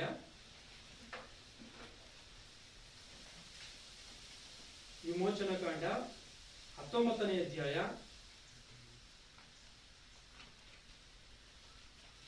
9ನೇ ವಚನದಿಂದ ಯೆಹೋವನು ಮೋಶೆಗೆ, ಇಗೋ ನಾನು ನಿನ್ನ ಸಂಗಡ ಮಾತಾಡುವಾಗ ಜನರು ಕೇಳಿ ಯಾವಾಗಲೂ ನಿನ್ನನ್ನು ನಂಬುವಂತೆ ನಾನು ಕಾಲ್ಮುಗಿನಲ್ಲಿ ನಿನ್ನ ಬಳಿಗೆ ಬರುವೆನು ಎಂದು ಹೇಳಿದನು. ಮೋಶೆ ಜನರ ಮಾತುಗಳನ್ನು ಯೆಹೋವನಿಗೆ ಅರಿಕೆ ಮಾಡಲಾಗಿ, ಯೆಹೋವನು ಅವನಿಗೆ ಹೇಳಿದ್ದೇನೆಂದರೆ, ನೀನು ಜನರ ಬಳಿಗೆ ಹೋಗಿ ಇವತ್ತು ನಾಳೆ ಅವರನ್ನು ಪರಿಶುದ್ಧಗೊಳಿಸು. ಅವರು ತಮ್ಮ ಬಟ್ಟೆಗಳನ್ನು ಒಂದು ನಿಮಿಷ ಅಣ್ಣ, ಇದು ಯಾವ ಒಂದು ಸಮಯ ಅಂತ ಹೇಳಿ ನೋಡುವಾಗ ದೇವರು ಇಸ್ರಾಯೇಲರಿಗೆ ಧರ್ಮಶಾಸ್ತ್ರವನ್ನ ಕೊಡುವಂತ ಸಮಯ, ಕೊಟ್ಟಿಲ್ಲ ಇನ್ನನ್ನ, ಕೊಡುವಂತ ಸಮಯದಲ್ಲಿ ಏನಾಗಿದೆ? ಆ 9ನೇ ವಚನದಿಂದ, ಯೆಹೋವನು ಮೋಶೆಗೆ, ಈಗೋ ನಾನು ನಿನ್ನ ಸಂಗಡ ಮಾತಾಡುವಾಗ ಜನರು ಕೇಳಿ ಯಾವಾಗಲೂ ನಿನ್ನನ್ನು ನಂಬುವಂತೆ ನಾನು ಕಾರ್ಮುಗಿಲಲ್ಲಿ ನಿನ್ನ ಬಳಿಗೆ ಬರುವೆನು ಎಂದು ಹೇಳಿದನು. ಅಂದ್ರೆ ಏನ್ ಮಾಡ್ಬೇಕಿಲ್ಲಿ ಮೋಶೆ? ನಾನು ನಿನ್ನ ಸಂಗಡ ಮಾತನಾಡುವಾಗ ಜನರು ಅದನ್ನ ಕೇಳಿ ಯಾವಾಗಲೂ ನಿನ್ನನ್ನು ನಂಬುವಂತೆ ಅಂದ್ರೆ ಐಗುಪ್ತ ದೇಶದಲ್ಲಿ ಮೋಶೆಯನ್ನು ನಂಬಿರುವ ಇಸ್ರಾಯೇಲರು ಅಂತ ನೋಡಿದ್ರೆ ನಂಬಿಲ್ಲ. ಯಾಕೆಂತಂದ್ರೆ ದೇವರು ಏನ್ ಮಾಡ್ತಾರೆ? ಬೆಟ್ಟದ ಮೇಲಿಂದ ಇನ್ ಇಸ್ರಾಯೇಲರ ಬಳಿಗೆ ಹೋಗು ಎಂಬುದಾಗಿ ಕೇಳಿದಾಗ ಆತನ ಏನ್ ಮಾಡ್ತಾನೆ? ಅಲ್ಲಿಗೆ ಹೋಗ್ತಾನೆ. ಅವಾಗ ಅವರು ದಿಢೀರಂತ ಇದು ಮೋಶೆಯನ್ನ ನೀನೇ ದೇವರಿಂದ ಬಂದಿದೆ ಅಂತ ಹೇಳಿ ನಂಬಿದಾರ ಅಂತ ನೋಡುವಾಗ ಖಂಡಿತವಾಗ್ಲೂ ನಂಬಿಲ್ಲ ಇವರು. ಆತ ಮಾಡಿದಂತೆ ಎಷ್ಟೋ ಅದ್ಭುತಗಳು, ಆ ಉಪದ್ರವ ಕಾರ್ಯಗಳನ್ನೆಲ್ಲ ಇವ್ರು ನೋಡಿದ ಮೇಲೆ ಇವ್ರು ನಂಬಿದ್ದಾರೆ ಬಿಟ್ರೆ ಅದಕ್ಕಿಂತ ಸ್ಪಷ್ಟವಾಗಿ ಒಂದೇ ಸಾರಿ ಆತನ ಬಂದು ಹೇಳ್ತಿಂಗೆ ನಂಬಿಲ್ಲ. ಅದಕ್ಕೆ ಮೋಶೆ ಕೂಡ ಏನ್ ಹೇಳ್ತಾನೆ? ಸ್ವಾಮಿ, ಒಂದ್ ವೇಳೆ ನಾನು ಇಸ್ರಾಯೇಲರ ಬಳಿಗೆ ಹೋದ್ರೆ ಆತನ ಯಾರು, ಆತನಿಂದಲೇ ನೀನು ಬಂದಿದ್ಯಾ ಅನ್ನೋದಕ್ಕೆ ಏನ್ ಸಾಕ್ಷಿ ಎಂಬುದಾಗಿ ಕೇಳ್ತಾರೆ ಎಂಬುದಾಗಿ ಮಾತನಾಡಿದಾನೆ. ಅದಕ್ಕೋಸ್ಕರ ದೇವರು ಏನ್ ಮಾಡ್ತಾರೆ? ಆ ಕೋಲನ್ನ ಹಾವನ್ನಾಗಿ ಮಾಡುವಂತ ಈ ಕಾರ್ಯವನ್ನ ತೋರಿಸಿ ಕಳಿಸ್ತಾರೆ. ಇಲ್ಲಿ ದೇವರು ಅದನ್ನೇ ಹೇಳ್ತಾರೆ, ಈ ರೀತಿಯಾಗಿ ಇಸ್ರಾಯೇಲರು ನಿನ್ನ ಮೇಲೆ ಅನುಮಾನ ಪಡದಂಗೆ ಯಾವಾಗಲೂ ಕೂಡ ನಿನ್ನನ್ನು ನಂಬುವಂತೆ ನಾನೇನ್ ಮಾಡ್ತೀನಿ? ಕಾರ್ಮುಗಿಲಿನಲ್ಲಿ ನಿನ್ನ ಬಳಿಗೆ ಬರುವೆನು ಎಂದು ಹೇಳಿದನು. ಮೋಶೆ ಜನರ ಮಾತುಗಳನ್ನು ಯೆಹೋವನಿಗೆ ಅರಿಕೆ ಮಾಡಲಾಗಿ, ಯೆಹೋವನು ಅವನಿಗೆ ಹೇಳಿದ್ದೇನೆಂದರೆ, ಅಂದ್ರೆ ಮೋಶೆ ಏನ್ ಮಾಡಿದರೆ? ವಾಪಸ್ಸು ಜನರ ಮಾತುಗಳನ್ನ ಹೇಳಿದ್ದಾರೆ. ಅಂದ್ರೆ ಜನ ಏನ್ ಹೇಳಿರ್ತಾರೆ ಅಂತಂದ್ರೆ, ಮೋಶೆ ನೀನು ದೇವರ ಮಾತುಗಳನ್ನ ಏನ್ ಹೇಳ್ತೀಯೋ ಅದನ್ನು ನೀನ್ ಕೇಳ್ಕೊಂಡ್ ಬಂದ್ಬಿಟ್ಟು ನಮ್ಗೆ ಹೇಳ್ಬಿಡು, ನಾವೇನ್ ಮಾಡ್ತೀವಿ? ನೀವು ದೇವರ ಮಾತು ಏನಿದೆ ಅದರಂತೆ ನಡ್ಕೊಂತೀವಿ, ನಾವು ಮಾತ್ರ ಅಲ್ಲಿಗೆ ಬರಲ್ಲ ಎಂಬುದಾಗಿ ಹೇಳ್ತೇವೆ. ಈಗ ಇಂಥ ಒಂದು ಸಮಯದಲ್ಲಿ ಏನಾಗುತ್ತೆ ಅಂದ್ರೆ, ಯೆಹೋವನು ಅವನಿಗೆ ಹೇಳಿದ್ದೇನೆಂದರೆ, ನೀನು ಜನರ ಬಳಿಗೆ ಹೋಗಿ ಇವತ್ತು ನಾಳೆ ಅವರನ್ನು ಪರಿಶುದ್ಧಗೊಳಿಸು. ಇವತ್ತು ನಾಳೆ ಅವರನ್ನು ಏನ್ ಮಾಡ್ಬೇಕು? ಪರಿಶುದ್ಧಗೊಳಿಸ್ಬೇಕು. ಯಾಕೆ? ಕಾರ್ಮುಗಿಲಿನಲ್ಲಿ ಇಳಿದು ಬರ್ತೀನಿ ಎಂಬುದಾಗಿ ಹೇಳಿದನಲ್ಲ, ಅದಕ್ಕೋಸ್ಕರ. ಅವರು ತಮ್ಮ ಬಟ್ಟೆಗಳನ್ನ ಮಡಿ ಮಾಡಿಕೊಂಡು 3ನೇ ದಿನದಲ್ಲಿ ಸಿದ್ಧರಾಗಿರಬೇಕು. 3 ದಿನದ ತನಕ ಇವ್ರು ಏನ್ ಮಾಡ್ಬೇಕು? ಪರಿಶುದ್ಧರಾಗಬೇಕು. 3ನೇ ದಿನದಲ್ಲಿ ಏನಾಗುತ್ತೆ? ದೇವರು ಬರ್ತೀನಿ ಅಂತ ಹೇಳಿ ಹೇಳಿದ್ದಾನೆ, ಸಿದ್ಧರಾಗಿರಬೇಕು. 3ನೇ ದಿನದಲ್ಲಿ ಯೆಹೋವನು ಸಮಸ್ತ ಜನರಿಗೂ ಪ್ರತ್ಯಕ್ಷನಾಗಿ ಸೀನಾಯಿ ಬೆಟ್ಟದ ಮೇಲಕ್ಕೆ ಇಳಿದು ಬರುವನು. ಜನರು ಹತ್ತಿರ ಬಾರದಂತೆ ನೀನು ಬೆಟ್ಟದ ಸುತ್ತಲೂ ಮೇರೆಯನ್ನು ಮಾಡಿಸಿ ಜನರಿಗೆ. ಅಂದ್ರೆ ಜನರು ಬೆಟ್ಟದ ಹತ್ರ ಬರಂಗಿಲ್ವಂತೆ. ಅಂದ್ರೆ ಜನರು ಏನಕ್ಕೆ ಬೆಟ್ಟದ ಹತ್ರ ಬರಂಗಿಲ್ಲ? ಮಡಿ ಮಾಡ್ಕೊಂಡಿದ್ದಾರೆ, ಇವರು ಪರಿಶುದ್ಧವಾಗಿದ್ದಾರೆ, ಮತ್ತೆ ಇವರು ಬೆಟ್ಟದ ಹತ್ರ ಬರಂಗಿಲ್ವಾ? ಬೆಟ್ಟದ ಹತ್ರ ಬರಬಾರ್ದಂತ. ಅದೇ ಇಲ್ಲಿರುವಂತದ್ದು 12ನೇ ವಚನದಲ್ಲಿ, ಜನರು ಹತ್ತಿರ ಬಾರದಂತೆ ನೀನು ಬೆಟ್ಟದ ಸುತ್ತಲೂ ಮೇರೆಯನ್ನ ಮಾಡಿಸಿ. ಅಂದ್ರೆ ನೀನು ಮೇರೆಯನ್ನ ಮಾಡು, ಬೆಟ್ಟದ ಸುತ್ತಲೂ ನೀನು ಮೇರೆಯನ್ನ ಮಾಡಬೇಕು. ಬೆಟ್ಟವನ್ನ ಯಾರು ತಾಕಂಗಿಲ್ಲ. ಮೇರೆಯನ್ನು ಮಾಡಿಸಿ ಜನರಿಗೆ ಎಚ್ಚರಿಕೆಯಾಗಿರಿ, ನೀವು ಬೆಟ್ಟವನ್ನು ಏರಲೂ ಕೂಡದು, ಬೆಟ್ಟದ ಮೇಲೆ ನೀವು ಒತ್ತಂಗೂ ಇಲ್ಲ, ಅದರ ಅಂಚನ್ನು ಮುಟ್ಟಲೂ ಕೂಡದು, ಮುಟ್ಟಿದವನಿಗೆ ಅಗತ್ಯವಾಗಿ ಪ್ರಾಣ ಶಿಕ್ಷೆಯಾಗಬೇಕು. ಇಲ್ಲಿ ಬೆಟ್ಟವನ್ನು ನೀವು ಒತ್ತಂಗೂ ಕೂಡ ಇಲ್ಲ, ಅದರ ಅಂಚಿಗೆ ಅದರ ಬಳಿಗೆ ನೀವು ಬರಂಗೂ ಕೂಡ ಇಲ್ಲ. ಒಂದು ವೇಳೆ ಯಾವನಾದ್ರೂ ಬಂದಿದ್ದಾದ್ರೆ ಅವನಿಗೆ ಪ್ರಾಣ ಶಿಕ್ಷೆ, ಅಂದ್ರೆ ಅವನನ್ನು ಕೊಲ್ಲಬೇಕಂತೆ, ಕೊಲ್ಲುವಂತ ಶಿಕ್ಷೆ ನಡೀಬೇಕು ಎಂಬುದಾಗಿ ದೇವರಲ್ಲಿ ಹೇಳ್ತಾ ಇದ್ದಾರೆ. ಅಗತ್ಯವಾಗಿ ಅವನಿಗೆ, ಅಂದ್ರೆ ಕಂಪಲ್ಸರಿ ಮಾಡ್ಲೇಬೇಕು ಅಂತ ಇದ್ರ ಅರ್ಥ. ಅಗತ್ಯವಾಗಿ ಪ್ರಾಣ ಶಿಕ್ಷೆ ಆಗಬೇಕು, ಅಂತವನನ್ನು ಯಾರು ಮುಟ್ಟಕೂಡದು. ಚೆನ್ನಾಗಿ ಈ ಒಂದು ವಿಚಾರನ ಅರ್ಥ ಮಾಡಿಕೊಳ್ಳಿ. ಯಾವನು ಬೆಟ್ಟವನ್ನ ದೇವರ ಮಾತನ್ನು ಮೀರಿ ಮುಟ್ತಾನೋ ಅಂತವನಿಗೆ ಅಗತ್ಯವಾಗಿ ಅವನನ್ನು ಕೊಲ್ಲೇಬೇಕು. ಯಾವ ರೀತಿಯಾಗಿ ಕೊಲ್ಲಬೇಕು ಅಂದ್ರೆ, ಆತನನ್ನು ಏನೋ ಹೋಗಿ ಕೈ ಹಿಡ್ಕೊಂಡು ಕರ್ಕೊಂಬಂದು ಒಂದು 10 ಜನ ಆತನನ್ಗೇನೋ ಬಟ್ಟೆಯನ್ನು ಗುಬ್ರಾಕಿ ಗಲ್ಲಿಗೆ ಹಾಕೋದು, ಇದನ್ನ ಮಾಡಂಗಿಲ್ಲ. ಆತನ ಮುಟ್ಟಂಗಿಲ್ವಂತೆ, ಆತನ ಟಚ್ಚೇ ಮಾಡದಂತ ರೀತಿಯಲ್ಲಿ ಕೊಲ್ಲಬೇಕು. ಅದನ್ನ ನೋಡಿ, ಅಂತವನನ್ನು ಯಾರು ಮುಟ್ಟಕೂಡದು, ಕಲ್ಲುಗಳನ್ನಾದರೂ ಬಾಣಗಳನ್ನಾದರೂ ಎಸೆದು ಅವನನ್ನ ಕೊಲ್ಲಬೇಕು. ಎಂತ ಒಂದು ಕಟ್ಟುನಿಟ್ಟಾದ ಒಂದು ಮಾತುಗಳನ್ನು ದೇವರು ಹೇಳ್ತಾ ಇದ್ದಾರೋ ಒಂದು ಸಾರಿ ನೋಡಿ ಈ ಮಾತುಗಳನ್ನ. ಅಂತವನ್ನ ಅಗತ್ಯವಾಗಿ ಕೊಲ್ಲಲೇಬೇಕು. ಯಾವ ರೀತಿಯಾಗಿ ಕೊಲ್ಲಬೇಕು? ಬಾಣಗಳನ್ನ ಎಷ್ಟಾದ್ರೂ ಕೊಲ್ರಿ, ಇಲ್ಲ ಕಲ್ಲುಗಳನ್ನ ಹೊಡೆದಾದ್ರೂ ಕೊಲ್ರಿ, ಮುಟ್ಟಂಗ್ ಮಾತ್ರ ಇಲ್ಲ. ಯಾಕೆಂದ್ರೆ ಅವನು ಬಹಳವಾದಂತ ಅವಿಧೇಯನು, ದೇವರ ಮಾತುಗಳಿಗೆ ಬಹಳವಾದಂತ ಅವಿಧೇಯನು ಆತನು. ದೇವರು ಬೆಟ್ಟವನ್ನು ಮುಟ್ಟಬೇಡ ಎಂಬುದಾಗಿ ಹೇಳಿದ್ರೆ ಆತನು ಹೋಗಿ ಮುಟ್ಟಿದ್ದೇನೆ ಅಂದ್ರೆ ಆತನ ಇರಬಾರದು. ಯಾಕೆ ದೇವರು ಇಸ್ರಾಯೇಲರ ಮಧ್ಯದಲ್ಲಿ ಇಂಥ ಕಠಿಣವಾದಂತ ಆಜ್ಞೆಯನ್ನು ನೇಮಕ ಮಾಡಿದ್ರು ಅಂತ ಹೇಳಿ ನೋಡುವಾಗ, ಇಸ್ರಾಯೇಲರಲ್ಲಿ ಇಂಥ ತಪ್ಪುಗಳು ಮತ್ತೆ ಮತ್ತೆ ಮತ್ತೆ ಮತ್ತೆ ನಡೀಬಾರದು. ಅದಕ್ಕೋಸ್ಕರವೇ ಇವತ್ತು ನಾರ್ತ್ ಕೊರಿಯಾದಲ್ಲಿ ಕಿಮ್ ಜಾಂಗ್ ಉನ್ನತ ಸರ್ವಾಧಿಕಾರಿ ಇದನ್ನು ಗೊತ್ತಿದೆ ನಿಮ್ಗೆ? ಗೊತ್ತಿದೆಯಾ? ನಿಮಗೆ ಗೊತ್ತಿಲ್ಲ ಅನ್ಸುತ್ತೆ. ಆತನ ಸರ್ವಾಧಿಕಾರ, ಆತನ ಎಂತ ಸರ್ವಾಧಿಕಾರ ಅಂದ್ರೆ ಮನುಷ್ಯರ ಮೇಲೆ ಆತನು ಪರ್ಮಿಷನ್ ಕೊಟ್ಟ ಅಂತ ಶೈಲಿಯಲ್ಲಿ ಮಾತ್ರವೇ ಕಟಿಂಗ್ ಮಾಡಿಸ್ತದೆ. ಇಂಟರ್ನೆಟ್ ಯೂಸ್ ಮಾಡಂಗಿಲ್ಲ, ಬೈಬಲ್ ಅನ್ನು ಓದಂಗಿಲ್ಲ, ಆತನ ಪುಸ್ತಕಗಳನ್ನೇ ಓದಬೇಕು. ಎಷ್ಟೋ ಕಟ್ಟುನಿಟ್ಟುಗಳನ್ನ ಮಾಡ್ತಾನೆ. ಯಾರ ಪ್ರಾಣಗಳನ್ನು ಬೇಕಾದ್ರೂ ಒಂದು ಚಿಕ್ಕ ತಪ್ಪಿಗೋಸ್ಕರ ಎಷ್ಟು ಜನ ಬೇಕಾದ್ರೂ ಕೊಲ್ತಾನೆ. ಆತನು ತನ್ನ ರಕ್ತ ಸಂಬಂಧಿಕರನ್ನ ಮೀಟಿಂಗ್ ಅಲ್ಲಿ ಆಕಳಿಸಿದ್ರು ಇಲ್ಲ ತೂಗಡಿಸಿದ್ರು ಎನ್ನುವಂತ ಕಾರಣಗಳಿಗೋಸ್ಕರವೇ ಬೇಟೆ ನಾಯಿಗಳಿಗೆ ಹಾಕಿ ಕೊಂದಂತ ಇತಿಹಾಸಗಳು ಆತನ ಜೀವಿತದಲ್ಲಿ ಇದೆ. ಯಾಕೆ ಆತನ ಆ ರೀತಿಯಾಗಿ ಮಾಡ್ತಾನೆ? ಇನ್ನೊಂದಿನ ಮತ್ತೆ ಇಂಥ ತಪ್ಪುಗಳು ನಡೀಬಾರದು ಆ ಒಂದು ಅಭಿಪ್ರಾಯದಿಂದ. ಅಂದ್ರೆ ಇಸ್ರಾಯೇಲ್ ಅಲ್ಲಿ ಯಾಕೆ ದೇವರು ಇಂಥ ಕಠಿಣವಾದಂತಹ ಆಜ್ಞೆಗಳನ್ನ ಮುಟ್ಟಿದಾಕ್ಷಣಿಗೆ ದೇವರು ಯಾಕೆ ಸಿಟ್ಟು ಮಾಡಿಕೊಂಡು ಕೊಂದಾಕಿದ್ದಾರೆ ಅಂತೇಳಿ ನೋಡುವಾಗ, ಮತ್ತೆ ಇಸ್ರಾಯೇಲ್ ಅಲ್ಲಿ ಇಂಥ ತಪ್ಪುಗಳು ನಡೀಬಾರದು. ಅದಕ್ಕೋಸ್ಕರವೇ ವ್ಯಭಿಚಾರವನ್ನ ಮಾಡಿದಂತವ್ರನ್ನ ಏನ್ ಮಾಡ್ಬೇಕಂತೆ? ಬೆಂಕಿಯಿಂದ ಸುಟ್ಟು ಕೊಂದ್ಬಿಡ್ಬೇಕಂತೆ, ಬೆಂಕಿಯಲ್ಲಿ ಸುಟ್ಟು ಕೊಲ್ಬೇಕಂತೆ ತಪ್ಪನ್ನ ಮಾಡಿದ್ರೆ. ಅಂತ ಒಂದು ಆಜ್ಞೆಗಳಿತ್ತು, ಕಠಿಣವಾದಂತಹ ಆಜ್ಞೆಗಳು. ಇಲ್ಲಿ ದೇವರು ನೀನು ಇದನ್ನ ಬೆಟ್ಟವನ್ನು ಮುಟ್ಟಿದಂತವನಿಗೆ ಮರಣ ಶಿಕ್ಷೆ ಆಗ್ಬೇಕು, ಅವನನ್ನು ಮುಟ್ಟದಲೇನೆ ಕೊಲ್ಬೇಕು ಎಂಬುದಾಗಿ ದೇವರು ಇಲ್ಲಿ ಆಜ್ಞೆ ಕೊಡ್ತಿರುವಂತದ್ದು ಸ್ಪಷ್ಟವಾಗಿ ಇಲ್ಲಿ ಗೊತ್ತಾಗುತ್ತೆ. ಅಂದ್ರೆ ಇದಕ್ಕೆಲ್ಲನ ಇಸ್ರಾಯೇಲರೆಲ್ಲನ ಏನ್ ಮಾಡಬೇಕು? ಬೆಟ್ಟದ ಬಳಿಯಲ್ಲೂ ಕೂಡ ಇದ್ದಂಗೆ ಒಂದು ಮೇರೆಯನ್ನು ಗೊತ್ತು ಮಾಡಿದ್ರೆ ಆ ಮೇರೆಯಿಂದ ಆಚೆಗಿರ್ಬೇಕು. ಮೋಶೆ ಮಾತ್ರ ಎಲ್ಲಿರ್ಬೇಕು? ಬೆಟ್ಟದ ಮೇಲಕ್ಕೆ ಹೋಗೋದಕ್ಕೆ ಅನುಮತಿ. ಚೆನ್ನಾಗಿ ತಿಳ್ಕೊಳ್ಳಿ ಇದನ್ನ. ಇಸ್ರಾಯೇಲರನ್ನ ಬೆಟ್ಟದಿಂದ ದೂರ ಇರುವುದಕ್ಕೆ ಅನುಮತಿ, ಮೋಶೆ ಮಾತ್ರ ಬೆಟ್ಟದ ಮೇಲೆ ಹೋಗೋದಕ್ಕೆ, ದೇವರ ಸಮ್ಮುಖದಲ್ಲಿ ಕುಳಿತುಕೊಳ್ಳುವುದಕ್ಕೆ ಈತನಿಗೆ ಅನುಮತಿ. ಅಂದ್ರೆ ಈ ಇಸ್ರಾಯೇಲರಿಗೂ ಇರುವಂತ ಒಂದು ಮರ್ಯಾದೆ ಏನು, ದೇವರು ಕೊಡ್ತಾ ಇರುವಂತದ್ದು, ಮೋಶೆಗೆ ಕೊಡ್ತಾ ಇರುವಂತ ಮರ್ಯಾದೆ ಏನು ಅಂತ ನೋಡುವಾಗ ಅಜಗಜಾಂತರವಾದಂತ ವ್ಯತ್ಯಾಸಗಳು. ಬೆಟ್ಟದಿಂದ ದೂರ ಇರುವಂತವ್ರಿಗೆ ಬೆಲೆ ಎಷ್ಟು, ಬೆಟ್ಟದ ಮೇಲೆ ಬರುವಂತವ್ರ ಬೆಲೆ ಎಷ್ಟು ಆಲೋಚನೆ ಮಾಡಿದ. ಅಂದ್ರೆ ದೇವರ ಲೆಕ್ಕದಲ್ಲಿ ಮೋಶೆ ಶ್ರೇಷ್ಠನ ಅಂತ ನೋಡುವಾಗ ಬಹಳ ಬಹಳ ಬಹಳ ಬಹಳ ಶ್ರೇಷ್ಠನ. ಆತನ ಭೂಮಿ ಮೇಲೆ ಆತನಂತ ಸಾತ್ವಿಕನು ಇರಲಿಲ್ಲ ಎಂಬುದಾಗಿ ವಾಕ್ಯ ಇದೆ. ಅಂದ್ರೆ ಅಷ್ಟು ಶ್ರೇಷ್ಠನಾದಂಥವನು, ಅಷ್ಟು ಉನ್ನತನಾದಂಥವನು ಮೋಶೆ ಎಂಬುದಾಗಿ ಸ್ಪಷ್ಟವಾಗಿ ಇದನ್ನ ಅರ್ಥ ಮಾಡ್ಕೊಳ್ಳಿ. ಈ ಒಂದು ಸಂಗತಿನ ತೋರಿಸಿದ್ದು ಏನಂತಂದ್ರೆ ಮೋಶೆಯ ಬೆಲೆ ಏನು ಅನ್ನೋದು ಗೊತ್ತಾಗಬೇಕು. ಅದಕ್ಕೋಸ್ಕರ ಮತ್ತೆ ಈಗ ಅದೇ ಒಂದು ಮೋಶೆಯ ಜೀವನ ಚರಿತ್ರೆಯಲ್ಲಿ ಏನ್ ನಡೆದಿದೆಯೋ ಅರಣ್ಯಕಾಂಡ ಗ್ರಂಥ 20ನೇ ಅಧ್ಯಾಯವನ್ನು ತೆಗೆದು, ಅರಣ್ಯಕಾಂಡ 20ನೇ ಅಧ್ಯಾಯ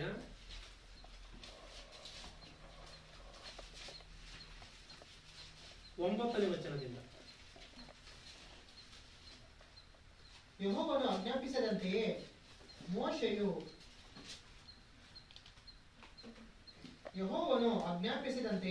ಮೋಶೆಯು ಆ ಕೋಲನ್ನು ಆತನ ಸನ್ನಿಧಿಯಿಂದ ತೆಗೆದುಕೊಂಡು ಹೋಗಿ ಆರೋನನ ಜೊತೆಯಲ್ಲಿ ಸಮೂಹದವರನ್ನು ಆ ಕಡಿದಾದ ಬಂಡೆಗೆದುರಾಗಿ ಕೂಡಿಸಿ ಅವರಿಗೆ, ದ್ರೋಹಿಗಳೇ ಕೇಳಿರಿ, ನಾವು ಈ ಬಂಡೆಯೊಳಗಿಂದಲೇ ನಿಮಗೋಸ್ಕರ ನೀರನ್ನು ಬರಮಾಡಬೇಕು ಎಂದು ಹೇಳಿ ಕೈ ಎತ್ತಿ ತನ್ನ ಕೈಯಲ್ಲಿರುವ ಕೋಲಿನಿಂದ ಆ ಬಂಡೆಯನ್ನು 2 ಸಾರಿ ಹೊಡೆದು ಆಗ ನೀರು ಪ್ರವಾಹವಾಗಿ ಹೊರಡಿತು. ಸಾಕು. ಇಲ್ಲಿ 20ನೇ ಅಧ್ಯಾಯ ಇದೆಯಲ್ಲ, ಅದ್ರಲ್ಲಿ ತಲೆಬರಹ ಏನಿದೆ ಒಂದ್ಸರಿ ಆ ತಲೆಬರಹ ಓದಿ. ಕಾದೇಶಿನಲ್ಲಿ ಮೀರಿಯಾಮಳು ಸತ್ತದ್ದು, ಅಲ್ಲಿ ಯೆಹೋವನು ಬಂಡೆಯೊಳಗಿಂದ ಇಸ್ರಾಯೇಲರಿಗೋಸ್ಕರ ನೀರನ್ನ ಬರಮಾಡಿದ್ದು. ಯಾರು ಬರಮಾಡಿದಾರಂತೆ? ಅಲ್ಲಿ ಯೆಹೋವನು ಬಂಡೆಯೊಳಗಿಂದ ಇಸ್ರಾಯೇಲರಿಗೋಸ್ಕರ ನೀರನ್ನು ಬರಮಾಡಿರುವಂತ ಸಂಗತಿ. ಅಂದ್ರೆ ಅರಣ್ಯ ಮಾರ್ಗದಲ್ಲಿ ಯಾವಾಗ ಇವರು ಕೆಂಪು ಸಮುದ್ರವನ್ನ ದಾಟಿ ಬಂದ್ರೋ 40 ವರ್ಷಗಳ ಕಾಲ ಅರಣ್ಯದಲ್ಲಿ ಸುತ್ತುವಂತೆ ದೇವರು ಮಾಡಿದ್ದಾರೆ. ಚೆನ್ನಾಗಿ ತಿಳ್ಕೊಳ್ಳಿ. ಈ ಒಂದು ಅರಣ್ಯ ಮಾರ್ಗದಲ್ಲಿ ಏನಾಗಿದೆ ಅಂತ ನೋಡುವಾಗ ಇಸ್ರಾಯೇಲರಿಗೆ ನೀರು ಸಿಕ್ಕಿಲ್ಲ. ಈ ನೀರು ಸಿಗದಂತ ಸಮಯದಲ್ಲಿ ಮೋಶೆಯ ಮೇಲೆ ಗುಣಗುಟ್ಟಿದೆ ಯಾರು? ಇಸ್ರಾಯೇಲರು. ಏನಂತ ಅಂದ್ರೆ ಇಲ್ಲಿ ಈರುಳ್ಳಿ ಇಲ್ಲ, ಬೆಳ್ಳುಳ್ಳಿ ಇಲ್ಲ, ಕುಡಿಯೋದಕ್ಕೆ ಸರಿಯಾಗಿ ನೀರೇ ಇಲ್ಲ. ಆ ಐಗುಪ್ತ ದೇಶದಲ್ಲಿ ನಾವು ದಾಸತ್ವದಲ್ಲಿ ಇದ್ದಾಗ ಮಾಂಸ ಪಾತ್ರೆಗಳ ಬಳಿಯಲ್ಲಿ ಕೂತ್ಕೊಂಡು ನಾವು ಬಹಳವಾಗಿ ತಿಂತಾ ಇದ್ದು, ಸೌತೆಕಾಯಿ ಇಲ್ಲ ಇಲ್ಲಿ, ಅಲ್ಲಂತೂ ಚೆನ್ನಾಗಿ ತಿಂತಾ ಇದ್ದು, ಬಿಟ್ಟಿ ಊಟ ತಿಂತಾ ಇದ್ದು, ಅಲ್ಲಿ ನಾವು ಸಮೃದ್ಧಿಯಿಂದ ಇದ್ದು. ಆದ್ರೆ ಅಂತ ಒಂದು ಸಮೃದ್ಧಿಯನ್ನ ಕಿತ್ತಾಕಿ ಈ ಮೋಶೆ ಎನ್ನುವಂತವನು ಏನ್ ಮಾಡಿದ್ದಾನೆ, ಈ ಕಾಡಿಗೆ ಕರ್ಕೊಂಡ್ ಬಂದಿದ್ದಾನೆ ನಮ್ಮನ್ನ. ಇಲ್ಲಿ ನೀರದಲ್ಲಿ ನಾವು ಸಾಯ್ತಾ ಇದ್ವಿ ಎಂಬುದಾಗಿ ಗುಣಗುಟ್ಟಿಬಿಡ್ತಾರೆ. ಇಲ್ಲಿ ಒಂದು ವಿಚಾರವನ್ನ ಗಮನಿಸಬೇಕು. ಮೋಶೆ ಎಷ್ಟರ ಮಟ್ಟಿಗೆ ದೇವರನ್ನ ಅರ್ಥ ಮಾಡ್ಕೊಂಡಿದ್ದಾನೆ ಅಂದ್ರೆ ಅಷ್ಟರ ಮಟ್ಟಿಗೆ ದೇವರನ್ನ ಅರ್ಥ ಮಾಡ್ಕೊಂಡಿದ್ದಾನೆ. ಯಾಕೆ ಅಂತ ನೋಡುವಾಗ, ಯಾವಾಗ ಒಂದೇ ಪರ್ವತದ ಮೇಲೆ ದೇವರು ಆತನ ಜೊತೆಯಲ್ಲಿ ಮಾತನಾಡಿದ್ರು, ಮತ್ತೆ ಅದಕ್ಕಿಂತ ಐಗುಪ್ತ ದೇಶದಲ್ಲಿ ಇದ್ದಂತ ಇಸ್ರಾಯೇಲ್ನ ಬಿಡಿಸೋದಕ್ಕೋಸ್ಕರ ದೇವರು ಯಾವಾಗ ನೇಮಕ ಮಾಡಿದ್ರು, ಅವಾಗಿಂದ ದೇವರ ಕಾರ್ಯಗಳನ್ನು ಇದನ್ನು ಮನಸ್ಸಿಟ್ಟು ಆಲೋಚನೆ ಮಾಡಿ ನೋಡಿದ್ರು. ಈ ಆಲೋಚನೆ ಮಾಡಿ ನೋಡಿದ್ದಾಗ ಆತನು ಈ ಅರಣ್ಯ ಮಾರ್ಗದಲ್ಲಿ ಬರುವಂತ ಸಮಯದಲ್ಲಿ ಇಸ್ರಾಯೇಲರು ಗುಣಗುಟ್ಟುವಂತದನ್ನು ನೋಡಿ ಬಹಳವಾಗಿ ಬೇಜಾರಾಗಿದ್ದಾನೆ. ಯಾಕೆ ಅಂತ ನೋಡುವಾಗ, ಕೆಂಪು ಸಮುದ್ರವೇ ಎರಡು ಭಾಗ ಮಾಡುವಂತದ್ದು ಸಾಮಾನ್ಯವಾದಂತಹ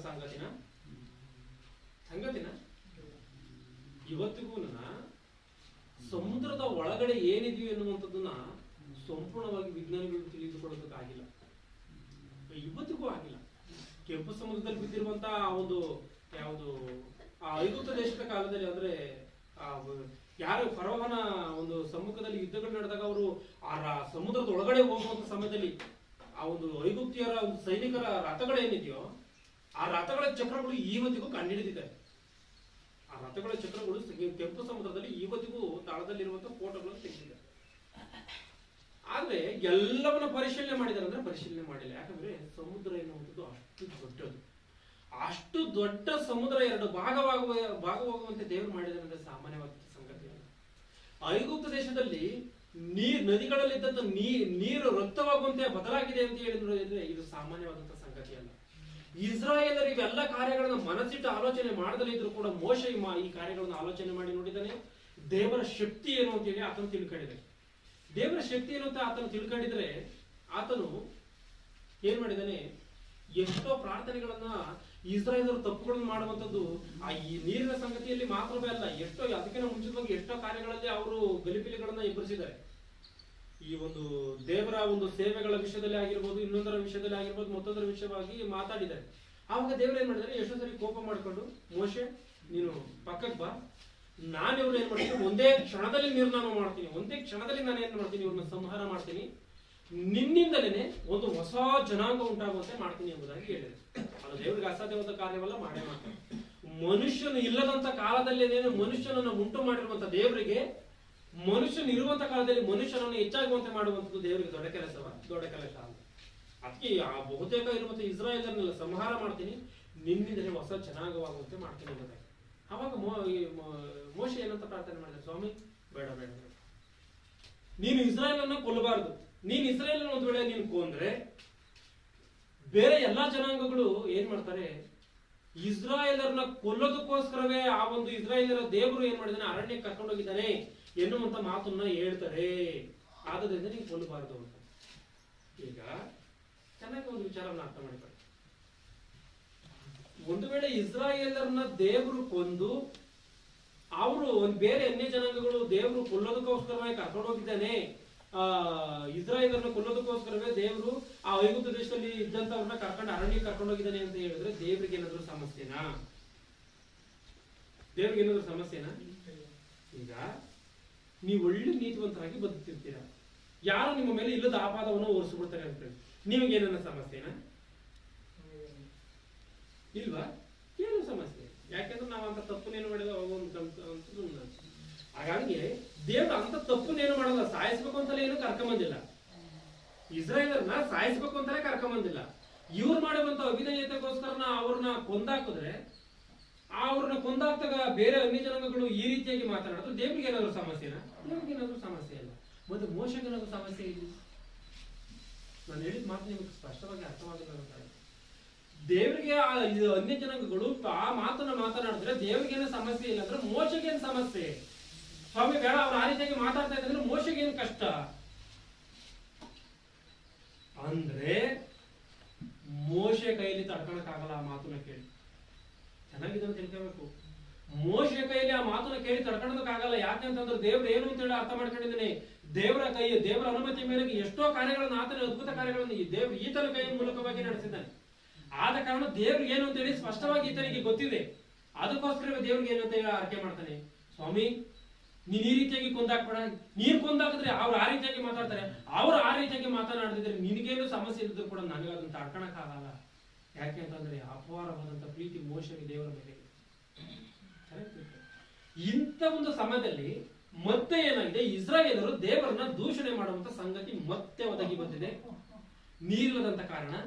ಆವಾಗ ದೇವರು ಏನ್ ಮಾಡಿದ್ದಾರೆ, ಇಲ್ಲಿ 9ನೇ ವಚನದಲ್ಲಿ ಏನ್ ಮಾಡಿದ್ದಾರೆ, 6ನೇ ವಚನದಿಂದ ಗಮನಿಸಿ. ಮೋಶೆ ಆರೋನರು ಜನಸಮೂಹದ ಎದುರಿನಿಂದ ದೇವದರ್ಶನದ ಗುಡಾರದ ಬಾಗಿಲಿಗೆ ಹೋಗಿ ಅಡ್ಡ ಬೀಳದಾಗಿ ಯೆಹೋವನ ತೇಜಸ್ಸು ಅವರಿಗೆ ಕಾಣಿಸಿತು. ಆಗ ಯೆಹೋವನು ಮೋಶೆಗೆ, ನೀನು ಕೋಲನ್ನು ಕೈಯಲ್ಲಿ ಹಿಡಿದು ನಿನ್ನ ಅಣ್ಣನಾದ ಆರೋನನ ಜೊತೆಯಲ್ಲಿ ಸಮೂಹದವರನ್ನು ಕೂಡಿಸಿಕೊಂಡು ಅವರ ಎದುರಿನಲ್ಲಿ ಆ ಕಡಿದಾದ ಬಂಡೆಗೆ ನೀರು ಕೊಡಬೇಕೆಂದು ಆಜ್ಞಾಪಿಸು. ಕೋಲನ್ನು ತೆಗೆದುಕೊಂಡು ಹೋಗ್ಬೇಕಂತೆ, ಏನ್ ಮಾಡ್ಬೇಕಂತ ಈತನು ನೀರು ಕೊಡ್ಬೇಕು ಅಂತ ಹೇಳಿ ಆಜ್ಞಾಪಿಸ್ಬೇಕಂತೆ. ಕೋಲನ್ನು ತೆಗೆದುಕೊಂಡು ಹೋಗಿ ಒಡಿ ಅಂತ ಹೇಳಿಲ್ಲ. ಇದರಲ್ಲಿ ಎರಡು ಸಂಗತಿಗಳು ಕಾಣುತ್ತೆ. ಇದರಲ್ಲಿ ಇದೊಂದೇ ಸಂಗತಿಯಲ್ಲಿ ಇನ್ನೊಂದು ಸಂಗತಿಯಲ್ಲೂ ಕೂಡ ನೀರು ಇಲ್ಲದಂತ ಪರಿಸ್ಥಿತಿ ಬರುತ್ತೆ. ಆ ಒಂದು ಸಮಯದಲ್ಲಿ ಏನಾಗುತ್ತೆ ಅಂತ ನೋಡಿದಾಗ ದೇವರು ಏನ್ ಮಾಡ್ತಾರೆ, ಕಡ್ಡಿ ತಗೊಂಡೋಗಿ ನೀನು ಒಡಿ ಎಂಬುದಾಗಿ ಹೇಳ್ತಾರೆ ಬಂಡೆಗೆ. ಆತನ ಅಲ್ಲಿ ಹೋಗಿ ಹೊಡೆದಿರ್ತಾರೆ. ಇಲ್ಲಿ ಏನ್ ಮಾಡ್ತಾ ಇದ್ದಾರೆ, ಬಂಡೆಗೆ ಹೋಗಿ ಆಜ್ಞಾಪಿಸು ಎಂಬುದಾಗಿ ದೇವರು ಹೇಳ್ತಾ ಇದ್ದಾರೆ. ಈತನ ಏನ್ ಮಾಡ್ತಾನೆ, ಅದರೊಳಗಿಂದ ಆಜ್ಞಾಪಿಸು, ಅದರೊಳಗಿಂದ ನೀರು ಹೊರಟು ಬರುವುದು, ನಿನ್ನ ಸಮೂಹದವರಿಗೂ ಅವರ ಪಶುಗಳಿಗೂ ನೀರನ್ನು ಕುಡಿಯ ಕೊಡಬಹುದು ಎಂದು ಹೇಳಿದನು. ಯೆಹೋವನು ಆಜ್ಞಾಪಿಸಿದಂತೆಯೇ ಮೋಶೆಯು ಆ ಕೋಲನ್ನು ಆತನ ಸನ್ನಿಧಿಯಿಂದ ತೆಗೆದುಕೊಂಡು ಹೋಗಿ ಆರೋನನ ಜೊತೆಯಲ್ಲಿ ಸಮೂಹದವರನ್ನು ಆ ಕಡಿದಾದ ಬಂಡೆಗೆದುರಾಗಿ ಕೂಡಿಸಿ ಆರೋನನನ್ನು ಕರ್ಕೊಂಡು ಹೋಗಿದ್ದಾನೆ. ಮತ್ತೆ ಇಸ್ರಾಯೇಲರಲ್ಲಿ ಇದ್ದಂತ ಹಿರಿಯರು ಏನಿದ್ರು ಆ ಸಮೂಹದವರನ್ನ ಬಂಡೆಗೆದುರಾಗಿ ಕರ್ಕೊಂಡೋಗಿ ಅವರನ್ನ ಕೂಡಿಸಿ ಅವರಿಗೆ, ದ್ರೋಹಿಗಳೇ, ಈತನ ಬಾಯಲ್ಲಿ ಬರುವಂತ ಮಾತನ್ನು ನೋಡಿ ಇಲ್ಲಿ, ದ್ರೋಹಿಗಳೇ ಕೇಳಿರಿ, ನಾವು ಈ ಬಂಡೆಯೊಳಗಿಂದಲೇ ನಿಮಗೋಸ್ಕರ ನೀರನ್ನು ಬರಮಾಡಬೇಕು ಎಂದು ಹೇಳಿ.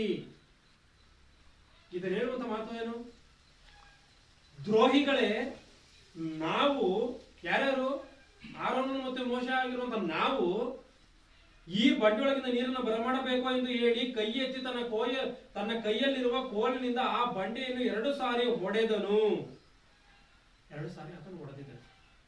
ನಾವು ನೀರನ್ನ ಬರಮಾಡ್ಬೇಕ ಎಂಬುದಾಗಿ ಹೇಳಿದೆ. ತಲೆಬರಹ ಇಲ್ಲಿ ಏನ್ ಹೇಳಿದೆ, ಅಲ್ಲಿ ಯೆಹೋವನು ಬಂಡೆಯೊಳಗಿಂದ ಇಸ್ರಾಯೇಲರಿಗೋಸ್ಕರ ನೀರನ್ನ ಬರಮಾಡಿದ. ಅಂದ್ರೆ ದೇವರಲ್ಲಿ ನೀರನ್ನು ಬರಮಾಡಿದನ, ದೇವರ ನೀರನ್ನ ಬರಮಾಡಿದಾನೆ. ಮೋಶೆಯಲ್ಲಿ ಏನ್ ಹೇಳ್ತಾ ಇದ್ದಾನೆ, ನಾವು ನೀರನ್ನ ಬರಮಾಡ್ಬೇಕ ನಿಮ್ಗೆ ದ್ರೋಹಿಗಳೇ.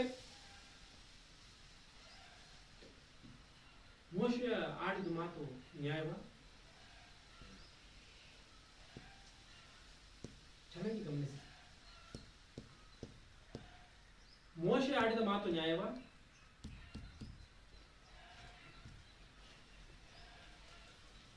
ಕೋಲುಗಳ ಮೂಲಕವಾಗಿ ನೀನು ಆಜ್ಞಾಪಿಸು ಅಂತ ಹೇಳಿದ್ರೆ ಬಂಡೆ ಹೊಡೆದಿದ್ದೇನೆ, ತಪ್ಪೆ. ಮತ್ತೆ ದ್ರೋಹಿಗಳು ಎಂಬುದಾಗಿ ಮಾತಾಡ್ತಾ ಇದ್ದೇನೆ. ಈ ಒಂದು ವಿಚಾರದಲ್ಲಿ ದೇವರು ಯಾರ ಮೇಲೆ ತಪ್ಪುತ್ತಾರೋ, ಒಂದ್ಸರಿ ಈ ಕೀರ್ತನೆ ಗ್ರಂಥ 106ನೇ ಅಧ್ಯಾಯವನ್ನು ಓಪನ್ ಮಾಡಿ. ಕೀರ್ತನೆ ಗ್ರಂಥ 106ನೇ ಅಧ್ಯಾಯ 32. ಕೀರ್ತನೆ ಗ್ರಂಥ 106ನೇ ಅಧ್ಯಾಯ 106ನೇ ಕೀರ್ತನೆ 32ನೇ ವಚನ. ಮತ್ತು ಅವರು ಮೆರೀಬದ ಪ್ರವಾಹ ಸಮೀಪದಲ್ಲಿ ಆತನನ್ನು ರೇಗಿಸಿದರು. ಅವರ ದೆಸೆಯಿಂದ ಮೋಶೆಗೆ ಕೇಡುಂಟಾಯಿತು.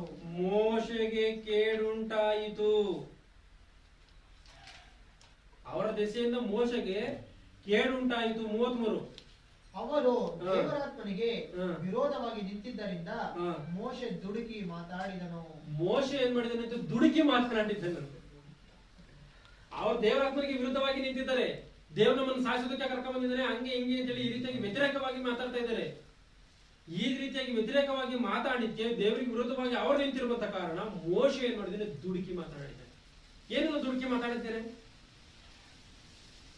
ಏನನ್ನು ದುಡುಕಿ ಮಾತನಾಡಿದ್ದಾನೆ?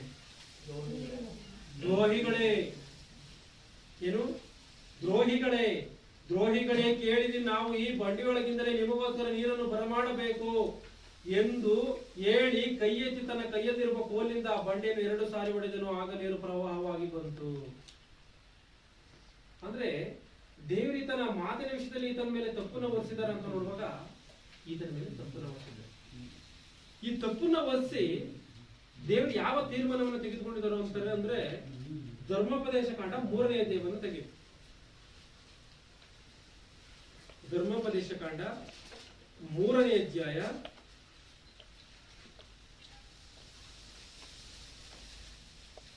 25. ನಾನು ಈ ಹೊಳೆಯನ್ನು ದಾಟಿ ಆಚೆ ಇರುವ ಒಳ್ಳೆಯ ದೇಶವನ್ನು, ಅಂದರೆ ಆ ಅಂದವಾದ ಬೆಟ್ಟದ ಸೀಮೆಯನ್ನು, ಲೆಬನೋನ್ ಪರ್ವತವನ್ನು ನೋಡುವುದಕ್ಕೆ ಅಪ್ಪಣೆಯಾಗಲಿ ಎಂದು ಬಣ್ಣಿಸಿದನು. ಕೊನೆಯದಾಗಿ ಅವರ ಒಂದು ಪ್ರಯಾಣ ಮುಗಿದೇನಾಗಿದೆ, ಯೋರ್ದಾನ್ ಹೊಳೆಯನ್ನು ದಾಟಿಬಿಟ್ರೆ ಹಾಲು ಜೇನು ಹರಿಯುವಂತ ದೇಶಕ್ಕೆ ಸೇರಿದಂಗೆ. ಮೋಶೆ 40 ವರ್ಷ ಕಷ್ಟಪಟ್ಟು ಇಸ್ರಾಯೇಲನ್ನ ನಡೆಸ್ಕೊಂಡ್ ಬಂದಿದ್ದು ಎಲ್ಲಿಗೆ ಅಂದ್ರೆ ಹಾಲು ಜೇನು ಹರಿಯುವಂತ ದೇಶಕ್ಕೆ ಸೇರಿಸೋದಕ್ಕೋಸ್ಕರವೇ. ಈ ಸೇರಿಸೋದಕ್ಕೋಸ್ಕರವೇ ಕರ್ಕೊಂಬಂದು ಇನ್ನೇನು ಹೊಳೆ ದಾಟಿದ್ರೆ ಹಾಲು ಜೇನು ಹರಿಯುವಂತ ದೇಶ. ಆತನ ಎಷ್ಟೋ ತವಕ ಇದೆ ಅಂತ ನೋಡಿದ್ರೆ ಆ ದೇಶ ಯಾವ ರೀತಿಯಾಗಿರ್ಬೋದು, ದೇವರ ಆ ದೇಶಕ್ಕೆ ಸೇರಿಸೋದಕ್ಕೆ ಕರ್ಕೊಂಡು ಹೋಗ್ತಾ ಇದ್ದಾನಲ್ಲ, ಯಾವ ರೀತಿಯಾಗಿರ್ಬೋದು ಅನ್ನುವಂತ ಆಲೋಚನೆಯಿಂದ ಏನ್ ಮಾಡಿದ್ದೇನೆ, ಆ ರೀತಿಯಾದಂತ ಆಲೋಚನೆಯಿಂದಲೇ ಬಂದು ಆತನು ಕೊನೆಯದಾಗಿ ಏನ್ ಮಾಡ್ತಾ ಇದ್ದೇನೆ 25ನೇ ವಚನದಲ್ಲಿ, ಕರ್ತನೆ, ನಾನು ಈ ಹೊಳೆಯನ್ನು ದಾಟಿ ಆಚೆ ಇರುವ ಒಳ್ಳೆಯ ದೇಶವನ್ನು, ಅಂದರೆ ಆ ಅಂದವಾದ ಬೆಟ್ಟದ ಸೀಮೆಯನ್ನು, ಲೆಬನೋನ್ ಪರ್ವತವನ್ನು ನೋಡುವುದಕ್ಕೆ ಅಪ್ಪಣೆಯಾಗಲಿ ಎಂದು ಭಿನ್ನಯಿಸಿದನು. ಅಂದ್ರೆ ಮೋಶೆಯಲ್ಲಿ ಕೇಳ್ಕೊಳ್ತಿರುವಂತದ್ದೇನು, ಸ್ವಾಮಿ, ನಾನು ಕಷ್ಟಪಟ್ಟು 40 ವರ್ಷಗಳು ನಾನು ಅವ್ರನ್ನ ನಡೆಸ್ಕೊಂಡು ಬಂದಿದ್ದೀನಿ, ನೀನು ಕೆಲಸಗಳನ್ನೆಲ್ಲ ಮಾಡಿದೀನಿ, ಯೋರ್ದಾನ್ ಹೊಳೆ ದಾಟಿದಂಗೆ ನೀವು ಮೊದಲನೇ ಭಾಗ ನನಗೆ ಕೊಡ್ಬೇಕು ಅಂತ ಆತನ ಕೇಳ್ತಾ ಇಲ್ಲ. ಆತನೇನ್ ಕೇಳ್ತಾ ಇದ್ದಾನೆ, ನೋಡುವುದಕ್ಕೆ, ಲೆಬನೋನ್ ಪರ್ವತವನ್ನು ನೋಡುವುದಕ್ಕೆ ಅಪ್ಪಣೆಯಾಗಲಿ. ನಾನು ಕೂಡ ನೀನು ಕೊಡುವಂತ ದೇಶಕ್ಕೆ ಕೊಡುವುದಕ್ಕೆ ಕರ್ಕೊಂಡು ಹೋಗ್ತಿದ್ದಲ್ಲ, ಆ ದೇಶವನ್ನು ನಾನು ಕಣ್ಣಿಂದ ನೋಡುವುದಕ್ಕೆ ನನಗೆ ಅಪ್ಪಣೆ ಕೊಡಿಸ್ತಾ ಎಂದು ಕೇಳ್ಕೊಂತ ಇದ್ದೇನೆ. ಆದರೆ ಯೆಹೋವನು ನಿಮ್ಮ ದೆಸೆಯಿಂದ ನನ್ನ ಮೇಲೆ ಕೋಪವುಳ್ಳವನಾಗಿ ನನ್ನ ಮನವಿಯನ್ನು ಕೇಳದೆ. ಚೆನ್ನಾಗಿ ಗಮನಿಸಿ. ಆದರೆ ಯೆಹೋವನು ನಿಮ್ಮ ದೆಸೆಯಿಂದ, ಯಾರ ದೆಸೆಯಿಂದ? ಇಸ್ರಾಯೇಲರ ದೆಸೆಯಿಂದ ನನ್ನ ಮೇಲೆ ಕೋಪವುಳ್ಳವನಾಗಿ. ಯಾಕೆ ಇವರ ದೆಸೆಯಿಂದ ಅಂತಂದ್ರೆ, ಯಾವಾಗ ಈತನು ಹೋಗಿ ದ್ರೋಹಿಗಳೇ ನಾವು ನೀರು ಬರಬಾಡ್ಬೇಕು ಅನ್ನುವಂಥದ್ದು ದೇವರ ಲೆಕ್ಕದಲ್ಲಿ ದೊಡ್ಡ ತಪ್ಪಾಗುತ್ತೆ. ಯಾಕೆ ಅಂತಂದ್ರೆ ಇಸ್ರಾಯೇಲನ್ನ ಕಾಪಾಡಿಕೊಂಡು ನಡೆಸ್ಕೊಂಡು ಕರ್ಕೊಂಬತ್ತಾ ಇದ್ದಾರೆ ದೇವರು. ಅವ್ರನ್ನ ದ್ರೋಹಿಗಳು ಅನ್ನುವಂಥದ್ದಕ್ಕೆ ಮೋಶೆ ಅದು ಕರೆಕ್ಟ್ ಆಗಿಲ್ಲ, ದೇವರ ಲೆಕ್ಕದಲ್ಲಿ ಕರೆಕ್ಟ್ ಆಗಿಲ್ಲ. ದ್ರೋಹಿಗಳೇ ಎನ್ನುವಂಥದ್ದು ಕರೆಯುವಂಥದ್ದು ತಪ್ಪು. ಯಾಕೆಂತಂದ್ರೆ ಆ ರೀತಿಯಾಗಿ ಮಾತನಾಡುವಂಥದ್ದೇ ದೊಡ್ಡ ತಪ್ಪು ಎಂಬುದಾಗಿ ಬೈಬಲ್ ಹೇಳೋದು. ಅರ್ಥ ಮಾಡ್ಕೊಳ್ಳಿ ಚೆನ್ನಾಗಿ. ದೇವರ ಆಜ್ಞೆಯನ್ನ ಕೊಡದಲೇ ಇದ್ರು ಅದು ಏನೋ ಆ ಒಂದು ಸ್ಪಷ್ಟವಾದಂತ ಸಂಗತಿ 1ನೇ ಶತಮಾನದಲ್ಲಿ ಬಂದದಲ್ಲ, ಮೂರ್ಖ ಎನ್ನುವಂತವನಿಗೆ ಬೆಂಕಿ ನರಕ, ಆ ರೀತಿಯಾಗಿ ಅಂತ ಹೇಳಿ ಈ ರೀತಿಯಾಗಿ ಹೋಗ್ಬಿಡ್ತೇನೆ. ನೆರೆಯವನ ನಿನ್ನಂತೆ ಪ್ರೀತಿ ಮಾಡುವಂತ ಮಾತು ಎಷ್ಟು ಪೂರ್ವದಲ್ಲೇ ದೇವರು ಹೇಳಿದೆ. ಆದ್ರಿಂದ ಮೋಶೆ ಬಾಯಿಲ ಅಂತ ಮಾತು ಬರಬಾರ್ದಾಗಿತ್ತು. ಆದ್ರೆ ಏನ್ ಮಾಡಿದ್ದಾನೆ, ದ್ರೋಹಿಗಳೇ ನಾವು ನೀರನ್ನು ಬರಮಾಡ್ಬೇಕು ಎಂಬುದಾಗಿ ಈತನೇ ನೀರನ್ನು ಬರಮಾಡಲ್ಲ. ಆದ್ರಿಂದ ಯಾವಾಗ ಇಂಥ ದುಡುಕಿ ಮಾತನಾಡೋದು ಆ ಒಂದು ನಿಮ್ಮ ದೆಸೆಯಿಂದನ. ಆದರೆ ಯೆಹೋವನು ನಿಮ್ಮ ದೆಸೆಯಿಂದ ನನ್ನ ಮೇಲೆ ಕೋಪವುಳ್ಳವನಾಗಿ ನನ್ನ ಮನವಿಯನ್ನು ಕೇಳದೆ. ನನ್ನ ಮೇಲೆ ಕೋಪ ಬಂದಿದೆ ಅಂತ, ಮೋಶೆ ಮೇಲೆ ಕೋಪ ಬಂದಿದೆ ಅಂತ ಯಾವಾಗ ಮೋಶೆ ಇಸ್ರಾಯೇಲರಿಗೆ ಇಂಥ ಮಾತನ್ನ ಹೇಳಿದ್ನು, ಮೋಶೆ ಮೇಲೆ ದೇವರ ಕೋಪ ಬಂದಿದೆ. ಸ್ವಾಮಿ, ನಾನು 4 ಜನ ಹರಿಯುವಂತ ದೇಶಕ್ಕೆ ನಾನು ಹೋಗ್ತೀನಿ ಅಂದ್ರೆ ದೇವರು ಏನ್ ಮಾಡಿದ್ದಾನೆ, ನಿರಾಕರಿಸಿದ್ದಾನೆ. ಏನ್ ಹೇಳಿದ್ದಾನೆ ಇಲ್ಲಿ, ಸಾಕು, ಇದರ ವಿಷಯದಲ್ಲಿ ಇನ್ನು ನನ್ನ ಸಂಗಡ ಮಾತನಾಡಬೇಡ,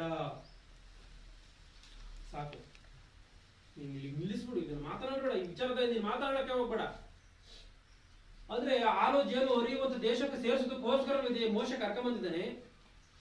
ಆತನನ್ನೇ ಏನ್ ಮಾಡ್ತಾ ಇಲ್ಲ, ದೇವರ ಒಳಗಡೆ ಹೋಗೋದಕ್ಕೆ ಬಿಡ್ತಾ ಇಲ್ಲ, ನೋಡೋದಕ್ಕೆ ಬಿಡ್ತಾ ಇಲ್ಲ. ಇಲ್ಲಿ ಏನ್ ಹೇಳ್ತಾ ಇದ್ದಾರೆ ಮುಂದೆ 27ನೇ ವಚನ, ಆದರೆ ಸಾಕು, ಇದರ ವಿಷಯದಲ್ಲಿ ಇನ್ನು ನನ್ನ ಸಂಗಡ ಮಾತಾಡಬೇಡ, ನೀನು ಯೋರ್ದಾನ್ ಹೊಳೆಯನ್ನು ದಾಟಕೂಡದು. ಆದರೆ ಓದಿ ಹೇಳು. ಆದರೆ ಪಿಸ್ಗಾ ಬೆಟ್ಟವನ್ನು ಹತ್ತಿ ತುದಿಯಲ್ಲಿ ನಿಂತು ಚತುರ್ದಿಕ್ಕುಗಳಲ್ಲಿ ಸುತ್ತಲೂ ಇರುವ ದೇಶವನ್ನು ಕಣ್ಣು ತುಂಬಾ ನೋಡಬಹುದು. ಯೆಹೋಶುವನು ಈ ಜನರ ನಾಯಕನಾಗಿ ಹೋಗಿ ನೀನು ನೋಡುವ ದೇಶವನ್ನು ಅವರಿಗೆ ಸ್ವಾಧೀನಪಡಿಸುವನು.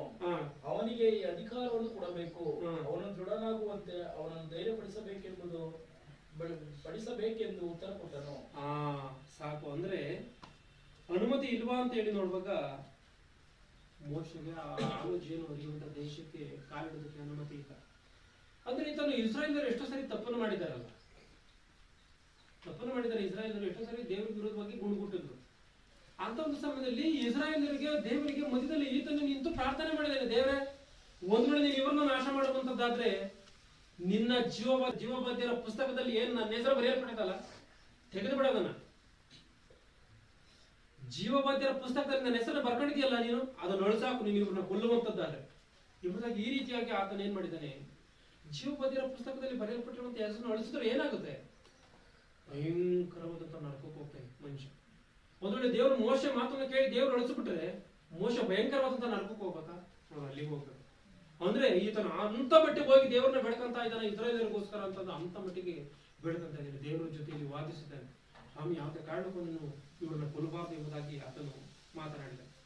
ಅಂದ್ರೆ ಇದ್ಯಾವುದನ್ನು ನಿರಾಕರಿಸಿದಾನ ದೇವರು ಅಂತ ಹೇಳಿ ನೋಡುವಾಗ ಇವೆಲ್ಲವೂ ಕೂಡ ಆತನು ಇವೆಲ್ಲ ಇಂಥ ದೊಡ್ಡ ಅದ್ಭುತಗಳನ್ನು ಮಾಡಿದ್ರು, ಮಹತ್ಕಾರ್ಯಗಳನ್ನು ಮಾಡಿದ್ರು, ಮೋಶೆ ಮೂಲಕವಾಗಿ ಇಸ್ರಾಯೇಲನ್ನು ಬಿಡಿಸಿದ್ರು, ಎಷ್ಟೋ ಮಾಡಿದ್ರು ದೇವರು ಮೋಶೆ ಮಾತ್ರ ಅನುಮತಿ ಕೊಡ್ತಾರೆ.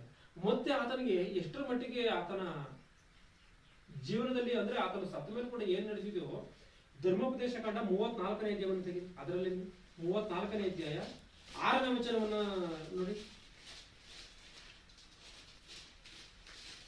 ಮೋವಾಬ್ಯರ ದೇಶದಲ್ಲಿ ಧರ್ಮೋಪದೇಶ ಕಾಂಡ 34ನೇ ಅಧ್ಯಾಯ 6ನೇ ವಚನ. ಮೋವಾಬ್ಯರ ದೇಶದಲ್ಲಿ 5:5 ಓದಿ. ಯೆಹೋವನ ಮಾತಿನಂತೆ ಆತನ ಸೇವಕನಾದ ಮೋಶೆ ಅಲ್ಲೇ ಮೋವಾಬ್ಯರ ದೇಶದಲ್ಲಿ ದೇಹ ಬಿಟ್ಟನು. ಏನಂತೆ? ದೇಹ ಬಿಟ್ಟಿದ್ದಾನೆ. ಅದ್ರ ದೇಹ ಬಿಟ್ಟಿದ್ದಾನ? ಯಾರು ಬಿಟ್ಟೋಗಿರೋದು ದೇಹವನ್ನ? ಮೋಶೆ ಅಂದ್ರೆ ಯಾರು? ಅಂದ್ರೆ ದೇಹ ಬಿಟ್ಟೋಗಿದ್ದಾನೆ ಅಂದ್ರೆ ಆತನ ಶರೀರ ಅಲ್ಲೇ ಇದೆಯಲ್ಲ, ಆತ್ಮವ ದೇಹವ ಏನಿದು?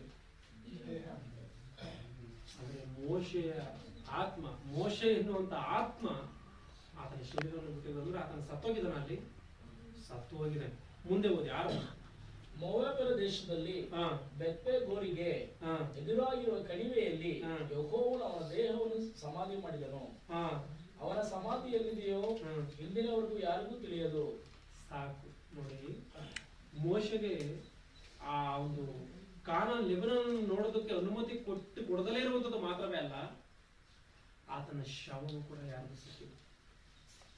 ಇವತ್ತು ಯಾರೋ ಸಾಯ್ತಾರೆ, ಯಾರೋ ಸತ್ತಂತ ಸಮಯದಲ್ಲಿ ಈ ಯಾರು ಜಾಸ್ತಿ ಜನ ಮುಚ್ಚದ ಕಾಲಿಗೆ ಶವ ಸಂಸ್ಕಾರಕ್ಕೆ ಹೋಗಿಲ್ಲ ಅಂದ್ಕೊಳ್ಳಿ. ಈ ಲೋಕದ ದೃಷ್ಟಿಯಲ್ಲಿ ಜನ ಏನಂತಾರೆ, ಯಾರು ಸತ್ತೋಗಿಲ್ಲ, ನೀವು ಸತ್ತೋದಾಗ ಯಾರು ಬಂದಿಲ್ಲ, ಈತನ ಯಾವ ರೀತಿಯಾದ ಮನುಷ್ಯ, ಈ ರೀತಿಯಾಗಿ ಅವಮಾನವಾಗುವಂತ ರೀತಿಯಲ್ಲಿ ಮಾತಾಡ್ತಾರ. ಆದ್ರೆ ಇಲ್ಲಿ ಏನಾಗಿದೆ, ಮೋಶೆ ಮುಚ್ಚೋದಕ್ಕೆ ಯಾರೋ ಸ್ವಲ್ಪ ಮಂದಿ ಹೋಗಿರುವಂತದ್ದಲ್ಲ. ಆ ಮೋವಾಬ್ಯರ ದೇಶದಲ್ಲಿ ಬೇತ್ಪೆಗೋರಿಗೆ ಎದುರಾಗಿರುವ ಕಣಿವೆಯಲ್ಲಿ ಯೆಹೋವನ ಶವವನ್ನು ಸಮಾಧಿ ಮಾಡಿದನು. ಅಂದ್ರೆ ಯಾವ ಮನುಷ್ಯರು ಇಲ್ಲ ಅಲ್ಲಿ, ಯಾವ ಮನುಷ್ಯರು ಮೋಶೆಯ ಶವವನ್ನು ಸಂಸ್ಕಾರ ಮಾಡೋದಕ್ಕೋಸ್ಕರ ಹೋಗಿಲ್ಲ. ಇದನ್ನ ತಿಳ್ಕೊಳ್ಳಿ. ಮತ್ತೆ ಇನ್ನೊಂದು, ಅವನ ಸಮಾಧಿ ಎಲ್ಲಿದೆಯೋ ಇಂದಿನವರೆಗೂ ಕೂಡ ಗೊತ್ತಿಲ್ಲ. ಅವನ ಸಮಾಧಿ ಎಲ್ಲಿದೆಯೋ ಅನ್ನೋದು ಇಂದಿನವರೆಗೂ ಕೂಡ ಗೊತ್ತಿಲ್ಲವಂತೆ. ಅಂದ್ರೆ ಮೋಶೆಯ ಜೊತೆಯಲ್ಲಿ ದೇವರು ಮುಖಾಮುಖಿಯಾಗಿ ಎಷ್ಟೋ ಕಾರ್ಯಗಳನ್ನ ಆತನು ಧರ್ಮಶಾಸ್ತ್ರವನ್ನು ತಿಳಿಸಿದ್ದಾರೆ, ಮೋಶೆಯ ಪ್ರಾರ್ಥನೆಗಳನ್ನ ಕೇಳಿದರೆ ಎಲ್ಲ ಮಾಡಿದ್ದಾರೆ. ಇಸ್ರಾಯೇಲರನ್ನ ಕೊಂದಾಕುವಂತ ಸಮಯದಲ್ಲಿ ಎಷ್ಟೋ ಉಪದ್ರವಗಳಿಂದ ಆತನು ಮೋಶೆಯ ಪ್ರಾರ್ಥನೆಯನ್ನೇ ಕೇಳಿ ದೇವರೇ ಮಾಡಿದಾನೆ, ಆತನ ಕೇಡುಗಳನ್ನು ನಿಲ್ಲಿಸಿದ್ದಾನೆ. ಅಲ್ಲೆಲ್ಲ ಮೋಶೆಯ ಪ್ರಾರ್ಥನೆಯನ್ನು ಕೇಳಿದಂತ ದೇವರು ಯಾಕೆ ಇಲ್ಲಿ ಮೋಶೆಯ ಪ್ರಾರ್ಥನೆಯನ್ನು ಕೇಳಿದ? ಅರ್ಥವಾಯ್ತಾ ಟಾಪಿಕ್? ಅಲ್ಲೆಲ್ಲ ಮೋಶೆಯ ಪ್ರಾರ್ಥನೆಯನ್ನು ದೇವರು ಕೇಳಿದ್ದಾರೆ. ಆತನು ಹೇಳುವಂತ ರೀತಿಯಲ್ಲಿ ಇಸ್ರಾಯೇಲನ್ನು ಉಳಿಸಿದ್ದಾನೆ.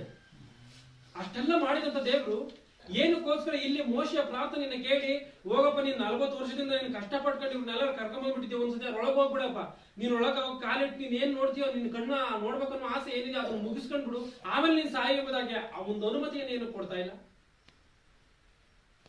ಒಂದು ವೇಳೆ ಆತನು ಸತ್ತ ಮೇಲೂ ಕೂಡ ಇಸ್ರಾಯೇಲರೆಲ್ಲ ಸೇರಿ ಬಹಳವಾಗಿ ಗೋಳಾಡಿ ಯಾಕೆ ಆತನನ್ನು ಸಂಸ್ಕಾರ ಮಾಡುವಂತ ಕಾರ್ಯ ನಡೆದಿಲ್ಲ? ಯಾಕೆ ದೇವರು ಅದಕ್ಕೆ ಅನುಮತಿ ಕೊಟ್ಟಿಲ್ಲ? ಒಂದು ವೇಳೆ ಆತನು ಮುಚ್ಚಿರುವಂತ ಜಾಗವೂ ಕೂಡ ದೇವರು ಏನಕ್ಕೆ ಮರೆ ಮಾಡಿದ್ದಾನೆ? ಅಂತ ಭಯಂಕರವಾದಂತ ಕ್ರಿಮಿನಲ್ಲ ಮೋಶೆ, ಅಂತ ಭಯಂಕರವಾದಂತ ಪಾಪವನ್ನು ಮಾಡ್ಬಿಟ್ನ. ಬಂಡೆಯನ್ನು ಹೊಡೆದಾಕ್ಷಣಕ್ಕೆ ನೀವು ದ್ರೋಹಿಗಳೇ ಅಂತ ಹೇಳಿದಾಕ್ಷಣಕ್ಕೆ, ಯಾಕಂದ್ರೆ ದೇವರೇ ಎಷ್ಟೋ ಸರಿ ಹೇಳಿ ಇವ್ರು ದ್ರೋಹಿಗಳು, ಇವ್ರು ಸರಿಯಿಲ್ಲ, ನೀನ್ ಈ ಕಡೆ ತಂದ್ಬಿಡು, ನೀನ್ ಸಪ್ರೇಟ್ ಆಗ್ಬಿಡು, ನಾನೇನ್ ಮಾಡ್ತೀನಿ, ಅವ್ರನ್ನ ನಾಶ ಮಾಡ್ತೇನೆ ಎಂಬುದಾಗಿ. ಹಾಗಂತ ದೇವರೇ ಹೇಳಿದ್ದಾರೆ. ಮತ್ತೆ ಏನಕ್ಕೋಸ್ಕರ ದೇವರು ಮೋಶೆಯ ಪ್ರಾರ್ಥನೆಯನ್ನ ಅಲ್ಲೆಲ್ಲ ಕೇಳಿದಂತ ಸಮಯದಲ್ಲಿ ಕೇಳಿ ಅವ್ರನ್ನೆಲ್ಲರನ್ನು ಕಷ್ಟಗಳಿಂದ ಬಿಡಿಸಿ ಅವ್ರನ್ನ ಮತ್ತೆ ಅವರ ಉಪದ್ರವಗಳನ್ನ ತಪ್ಪಿಸಿರುವಂತ ದೇವರು ಯಾಕೆ ಇಲ್ಲಿ ಮೋಶೆ ಪ್ರಾರ್ಥನೆಯನ್ನ ಕೇಳಿಲ್ಲ? ಅನುಮಾನವಾಗಿ ಕಾಣ್ತಾ ಇಲ್ವಾ ದೇವರು? ದೇವರು ಅನುಮಾನವಾಗಿ ಕಾಣ್ತಾ ಇಲ್ವಾ? ಆಲೋಚನೆ ಮಾಡಿ ನೋಡಿ, ಯಾಕೆ ದೇವರು ಹಿಂಗ್ ಅನುಮಾನವಾಗಿ ವರ್ತಿಸ್ತಾ ಇದ್ದಾನೆ ದೇವರು? ಆತನ ಇಂಥ ಒಂದು ವರ್ತನೆಯ ಒಂದು ಬದಲಾವಣೆಗೆ ಏನು ಒಂದು ಕಾರ್ಯ ಇರ್ಬೋದು? ಯಾವ ಒಂದು ವಿಷಯಕ್ಕೋಸ್ಕರ ದೇವರು ಈ ರೀತಿಯಾದ ತೀರ್ಮಾನಗಳನ್ನು ತೆಗೆದುಕೊಳ್ತಾನೆ? ಮೋಶೆ ಅಂತ ದೊಡ್ಡ ತಪ್ಪನ್ನ ಏನ್ ಮಾಡಿದಾನ ಆತನ ಶವ ಕೂಡ ಅವನಿಗೆ ಸಿಕ್ಕಿಲ್ಲ, ಆ ಸಮಾಧಿ ಕೂಡ ಸಿಕ್ಕಿಲ್ಲ, ಆತನ ಲೆಬನೋನಿಗೆ ಹೋಗಂಗಿಲ್ಲ. ಅಂತ ದೊಡ್ಡ ತಪ್ಪನ್ನ ಆತನ ಏನ್ ಮಾಡಿದ? ಇನ್ನೊಂದು ವಿಚಾರವನ್ನು ನೋಡಿ, 2 ಪೂರ್ವಕಾಲ ವೃತ್ತಾಂತ 26ನೇ ಅಧ್ಯಾಯ 18ನೇ ವಚನ. 2 ಪೂರ್ವಕಾಲ ವೃತ್ತಾಂತ 26ನೇ ಅಧ್ಯಾಯ 18ನೇ ವಚನ. ಅವನಿಗೆ ಉಜ್ಜೀಯನೇ, ಯೆಹೋವನಿಗೋಸ್ಕರ ಧೂಪ ಹಾಕುವುದು ನಿನ್ನ ಕೆಲಸವಲ್ಲ. ಅದಕ್ಕೋಸ್ಕರ ಅರೋನನ ಸಂತಾನದವರಾದ ಯಾಜಕರು ಪ್ರತಿಷ್ಠಿತರಾಗಿದ್ದಾರೆ. ಪವಿತ್ರಾಲಯವನ್ನು ಬಿಟ್ಟು ಹೋಗು, ನೀನು ದ್ರೋಹಿ. ಇದಕ್ಕಾಗಿ ದೇವರಾದ ಯೆಹೋವನಿಂದ ನಿನಗೆ ಮಾನ ಉಂಟಾಗಲಾರದು ಅನ್ನಲು. ಸಾಕು, ಒಂದು ನಿಮಿಷ ಆಂಟಿ. ಇಲ್ಲಿ ಯಾವ ಒಂದು ಸಂಗತಿ ಅಂದ್ರೆ, ಇತಿಹಾಸವನ್ನು ನೋಡುವಂತದ್ದಾದ್ರೆ, ಉಜ್ಜೀಯನು ಎನ್ನುವಂತ ಒಬ್ಬ ಅರಸನಿದ್ದಾನೆ. ಈತನ ಏನ್ ಮಾಡ್ತಾನೆ? ಕೆಲವೊಂದು ಕಾರಣಗಳಿಂದ ಏನ್ ಮಾಡ್ಬಿಡ್ತಾನೆ, ಈತನೇ ದೇವದರ್ಶನ ಗುಡಾರದಲ್ಲಿ ಏನ್ ಮಾಡ್ತಾನೆ, ದೇವರ ಆಲಯದಲ್ಲಿ ಧೂಪವನ್ನು ಅರ್ಪಣೆ ಮಾಡೋದಕ್ಕೆ ಹೋಗ್ತಾನೆ. ಧೂಪವನ್ನು ಅರ್ಪಣೆ ಮಾಡುವಂಥದ್ದು ಯಾರ ಕೆಲಸ?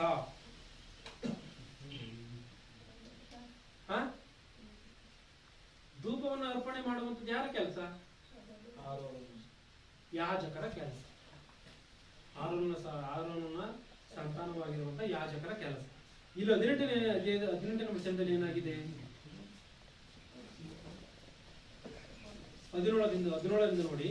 ಆಗ ಮಹಾಯಾಜಕನಾದ ಅಜರ್ಯನು ಜಯಶಾಲಿಗಳಾದ 80 ಮಂದಿ ಇತರ ಯಾಜಕರು ಅರಸನಾದ ಉಜ್ಜೀಯನ ಹಿಂದೆಯೇ ಹೋಗಿ ಅವನೆದುರಿಗೆ ನಿಂತು ಅವನಿಗೆ, ಅಂದ್ರೆ ಈತನು ಧೂಪವನ್ನು ಅರ್ಪಣೆ ಮಾಡೋದಕ್ಕೆ ಈತನೇ ದೇವರ ಆಲಯದೊಳಗೆ ಹೋಗಿದ್ದಾನೆ. ಅವಾಗ ಇವನ ಹಿಂದೆ ಹೋಗಿ ಅವನ ಎದುರಿಗೆ ನಿಂತು ಅವನಿಗೆ, ಉಜ್ಜೀಯನೇ, ಯೆಹೋವನಿಗೋಸ್ಕರ ಧೂಪ ಹಾಕುವುದು ನಿನ್ನ ಕೆಲಸವಲ್ಲ. 17ನೇ ವಚನವನ್ನು ಗಮನಿಸಿ ಇನ್ನೊಂದ್ಸರಿ ಮತ್ತೆ. ಆಗ ಮಹಾಯಾಜಕನಾದ ಅಜರ್ಯನು ಧೈರ್ಯಶಾಲಿಗಳಾದ 80 ಮಂದಿ ಇತರ ಯಾಜಕರು, ಅಂದ್ರೆ ಮಹಾಯಾಜಕನು ಇದ್ದಾರೆ ಅಲ್ಲಿ, ಇತರ ಯಾಜಕರು ಕೂಡ ಇದ್ದಾರೆ ಅಲ್ಲಿ. ಅವ್ರು ಇಲ್ಲದಂತ ಸಂಗತಿ ಅಲ್ಲ, ಯಾಜಕರುಗಳು ಇದ್ದಾರೆ ಅಲ್ಲಿ. ಯಾಜಕರುಗಳ ಕೆಲಸ ಧೂಪವನ್ನು ಅರ್ಪಣೆ ಮಾಡುವಂಥದ್ದು. ಈತನು ರಾಜನಾಗಿರ್ಬೋದು, ಧೂಪವನ್ನು ಅರ್ಪಣೆ ಮಾಡಿದ್ರೆ ಆಗ ಅವ್ರು ಮಾಡ್ತಾರೆ. ಆದ್ರೆ ಈತನ ಏನ್ ಮಾಡಿದ್ದಾನೆ? ಆಗ ಮಹಾಯಾಜಕನಾದ ಅಜರ್ಯನು ಧೈರ್ಯಶಾಲಿಗಳಾದ 80 ಮಂದಿ ಇತರ ಯಾಜಕರು ಅರಸನಾದ ಉಜ್ಜೀಯನ ಹಿಂದೆಯೇ ಹೋಗಿ ಅವನೆದುರಿಗೆ ನಿಂತು ಅವನಿಗೆ, ಉಜ್ಜೀಯನೇ, ಯೆಹೋವನಿಗೋಸ್ಕರ ಧೂಪ ಹಾಕುವುದು ನಿನ್ನ ಕೆಲಸವಲ್ಲ. ಯೆಹೋವನಿಗೋಸ್ಕರ ಧೂಪ ಹಾಕುವುದು ನಿನ್ನ ಕೆಲಸ ಅಲ್ಲ. ಅದಕ್ಕೋಸ್ಕರ ಆರೋನನ ಸಂತಾನದವರಾದ ಯಾಜಕರು ಪ್ರತಿಷ್ಠಿತರಾಗಿದ್ದಾರೆ. ಪವಿತ್ರಾಲಯವನ್ನು ಬಿಟ್ಟು ಹೋಗು, ನೀನು ದ್ರೋಹಿ. ಇದಕ್ಕಾಗಿ ದೇವರಾದ ಯೆಹೋವನಿಂದ ನಿನಗೆ ಮಾನ ಉಂಟಾಗಲಾರದು ಅನ್ನಲು ಧೂಪ ಹಾಕಬೇಕೆಂದು ಕೈಯಲ್ಲಿ ಧೂಪಾರತಿಯನ್ನು ಹಿಡಿದಿದ್ದ ಉಜ್ಜೀಯನು ಕೋಪವುಳ್ಳವನಾದನು. ಯಾವಾಗ ಯಾಜಕರು ಈ ಮಾತನ್ನು ಹೇಳಿದ್ರು ಇವನು ಕೋಪವಾಗಿದ್ದಾನೆ ಈತನು. ಯಾಕೆಂದ್ರೆ ರಾಜಂತಾನೆ ಈತನು ಗರ್ವಿಷ್ಠನಾಗಿ ಹೋಗಿದ್ದಾನೆ. ಯಾವಾಗ ರಾಜನಾದ್ರೂ ಅಧಿಕಾರ ಎನ್ನುವಂಥದ್ದು ಬಂತು, ದೇವರ ಆಲಯಕ್ಕೆ ಧೂಪವನ್ನು ಅರ್ಪಣೆ ಮಾಡೋದಕ್ಕೆ ಹೋಗಿದ್ದಾನೆ. ಯಾಜಕ ಯಾವಾಗ ಇದನ್ನ ತಪ್ಪು ಅಂತ ಹೇಳಿದ್ರು ಕೋಪವುಳ್ಳವನಾಗಿದೆ. ಕೋಪವುಳ್ಳವನಾದನು. ಅವನು ಯೆಹೋವನ ಆಲಯದ ಧೂಪ ವೇದಿಯ ಬಳಿಯಲ್ಲಿ ನಿಂತು ಯಾಜಕರೊಡನೆ ಸಿಟ್ಟಿನಿಂದ ಮಾತಾಡುತ್ತಿರುವಾಗ ಯಾಜಕರ ಸಮಕ್ಷದಲ್ಲೇ ಅವನ ಹಣೆಯಲ್ಲಿ ಕುಷ್ಠ ಹುಟ್ಟಿತು. ಅವನ ಹಣೆಯಲ್ಲಿ ಏನಾಗಿದೆ? ಕುಷ್ಠ ಹುಟ್ಟಿದ. ಅಂದ್ರೆ ಯಾವಾಗ ಯಾಜಕರು ಈ ಮಾತನ್ನು ಹೇಳ್ತಿದ್ದಂಗೆ ಅವನು ಕೋಪವುಳ್ಳವನಾಗಿದ್ದಾನೆ, ಅವನ ಮುಂದೆ ನಿಂತಿದ್ದ ಕ್ಷಣಗಳಲ್ಲಿ ಏನಾಗಿದೆ? ಅವನ ಹಣೆಯಲ್ಲಿ ಕುಷ್ಠರೋಗ ಬಂದಿದೆ. ಕುಷ್ಠರೋಗ ಏನಂತ ಗೊತ್ತಿದೆಯಾ? ದೇಹ ಕೊಳೆತು ಹೋಗುವಂಥದ್ದೇ. ದೇಹ ಕೊಳೆತು ಹೋಗುವಂಥದ್ದೇ ಕುಷ್ಠರೋಗ. ಕೈ ಕಾಲುಗಳು ಕೊಳೆತು ಉದುರೋಗುತ್ತೆ, ಬೆರಳುಗಳು ಕೊಳೆತು ಉದುರೋಗುತ್ತೆ, ಶರೀರ ಕೊಳೆತು ಉದುರೋಗುವಂತ ಕಾರ್ಯವೇ ಕುಷ್ಠರೋಗ. ನಮ್ಮಲ್ಲಿ ಇವತ್ತು ಕಾಣಲ್ಲ ಅಷ್ಟೇ, ಆಗಿನ ಕಾಲಗಳಲ್ಲಿ ಇವೆಲ್ಲ ಇದ್ದವು. ಇಂಥ ಕುಷ್ಠರೋಗ ಏನಾಗಿದೆ? ಕ್ಷಣದಲ್ಲಿ ಅವರ ಸಮ್ಮುಖದಲ್ಲೇ ಹತ್ತಿದೆ. 20ನೇ ವಚನ ಓದಿ. ಮಹಾಯಾಜಕನಾದ ಅಜರ್ಯನು ಎಲ್ಲಾ ಯಾಜಕರು ಅವನನ್ನು ದೃಷ್ಟಿಸಿ ನೋಡಿದಾಗ ಅವನ ಹಣೆಯಲ್ಲಿ ಕುಷ್ಠವು ಕಂಡು ಬಂದ ಕಾರಣ ಅವನನ್ನು ಶೀಘ್ರವಾಗಿ ಅಲ್ಲಿಂದ ಹೊರಡಿಸಿದರು. ಯೆಹೋವನು ತನ್ನನ್ನು ಬಾಧಿಸಿದ್ದಾನೆಂದು ಅವನಿಗೆ ತಿಳಿದಿದ್ದರಿಂದ ಅವನು ಶೀಘ್ರವಾಗಿ ಹೊರಗೆ ಹೋದನು. ಅವನು ಕೂಡ ಶೀಘ್ರವಾಗಿ ಹೊರಟು ಹೋಗಿದನಂತೆ. 20ನೇ ವಚನ ಗಮನಿಸಿ, ಮಹಾಯಾಜಕನಾದ ಅಜರ್ಯನು ಎಲ್ಲಾ ಯಾಜಕರು ಅವನನ್ನು ದೃಷ್ಟಿಸಿ ನೋಡಿದಾಗ ಅವನ ಹಣೆಯಲ್ಲಿ ಕುಷ್ಠವು ಕಂಡು ಬಂದ ಕಾರಣ ಅವನನ್ನು ಶೀಘ್ರವಾಗಿ ಅಲ್ಲಿಂದ ಹೊರಡಿಸಿದರು. ದೇವರ ಆಲಯದಿಂದ ಆತನನ್ನು ಅರ್ಜೆಂಟ್ ಆಗಿ ಆಚೆ ಕರ್ಕೊಂಡೋಗಿದ್ದಾರೆ. ಯಾಕೆಂದ್ರೆ ನೋಡಿ, ಈತ ಸತ್ತೇ ಹೋಗ್ಬೋದು ಇಲ್ಲಿ ಅಂತ. ಯಾವಾಗ ಕುಷ್ಠರೋಗ ಕ್ಷಣದಲ್ಲಿ ಬಂತೋ, ಆರೋಗ್ಯದಿಂದ ಇದ್ದವನಿಗೆ ಕುಷ್ಠರೋಗ ಕ್ಷಣದಲ್ಲಿ ಬಂತು, ದೇವರ ಕೋಪ ಬಂತು ಅಂತ ಹೇಳಿ ಯಾಜಕರಿಗೆ ಗೊತ್ತಾಗಿದೆ. ಯಾಜಕರಿಗೆ ಗೊತ್ತಾಗ್ತದಂಗೆ ಏನ್ ಮಾಡಿದ್ದಾರೆ, ಅವನು ಅರ್ಜೆಂಟ್ ಆಗಿ ದೇವರ ಆಲಯದಿಂದ ಆಚೆ ಕರ್ಕೊಂಡು ಹೋಗಿದ್ದಾರೆ.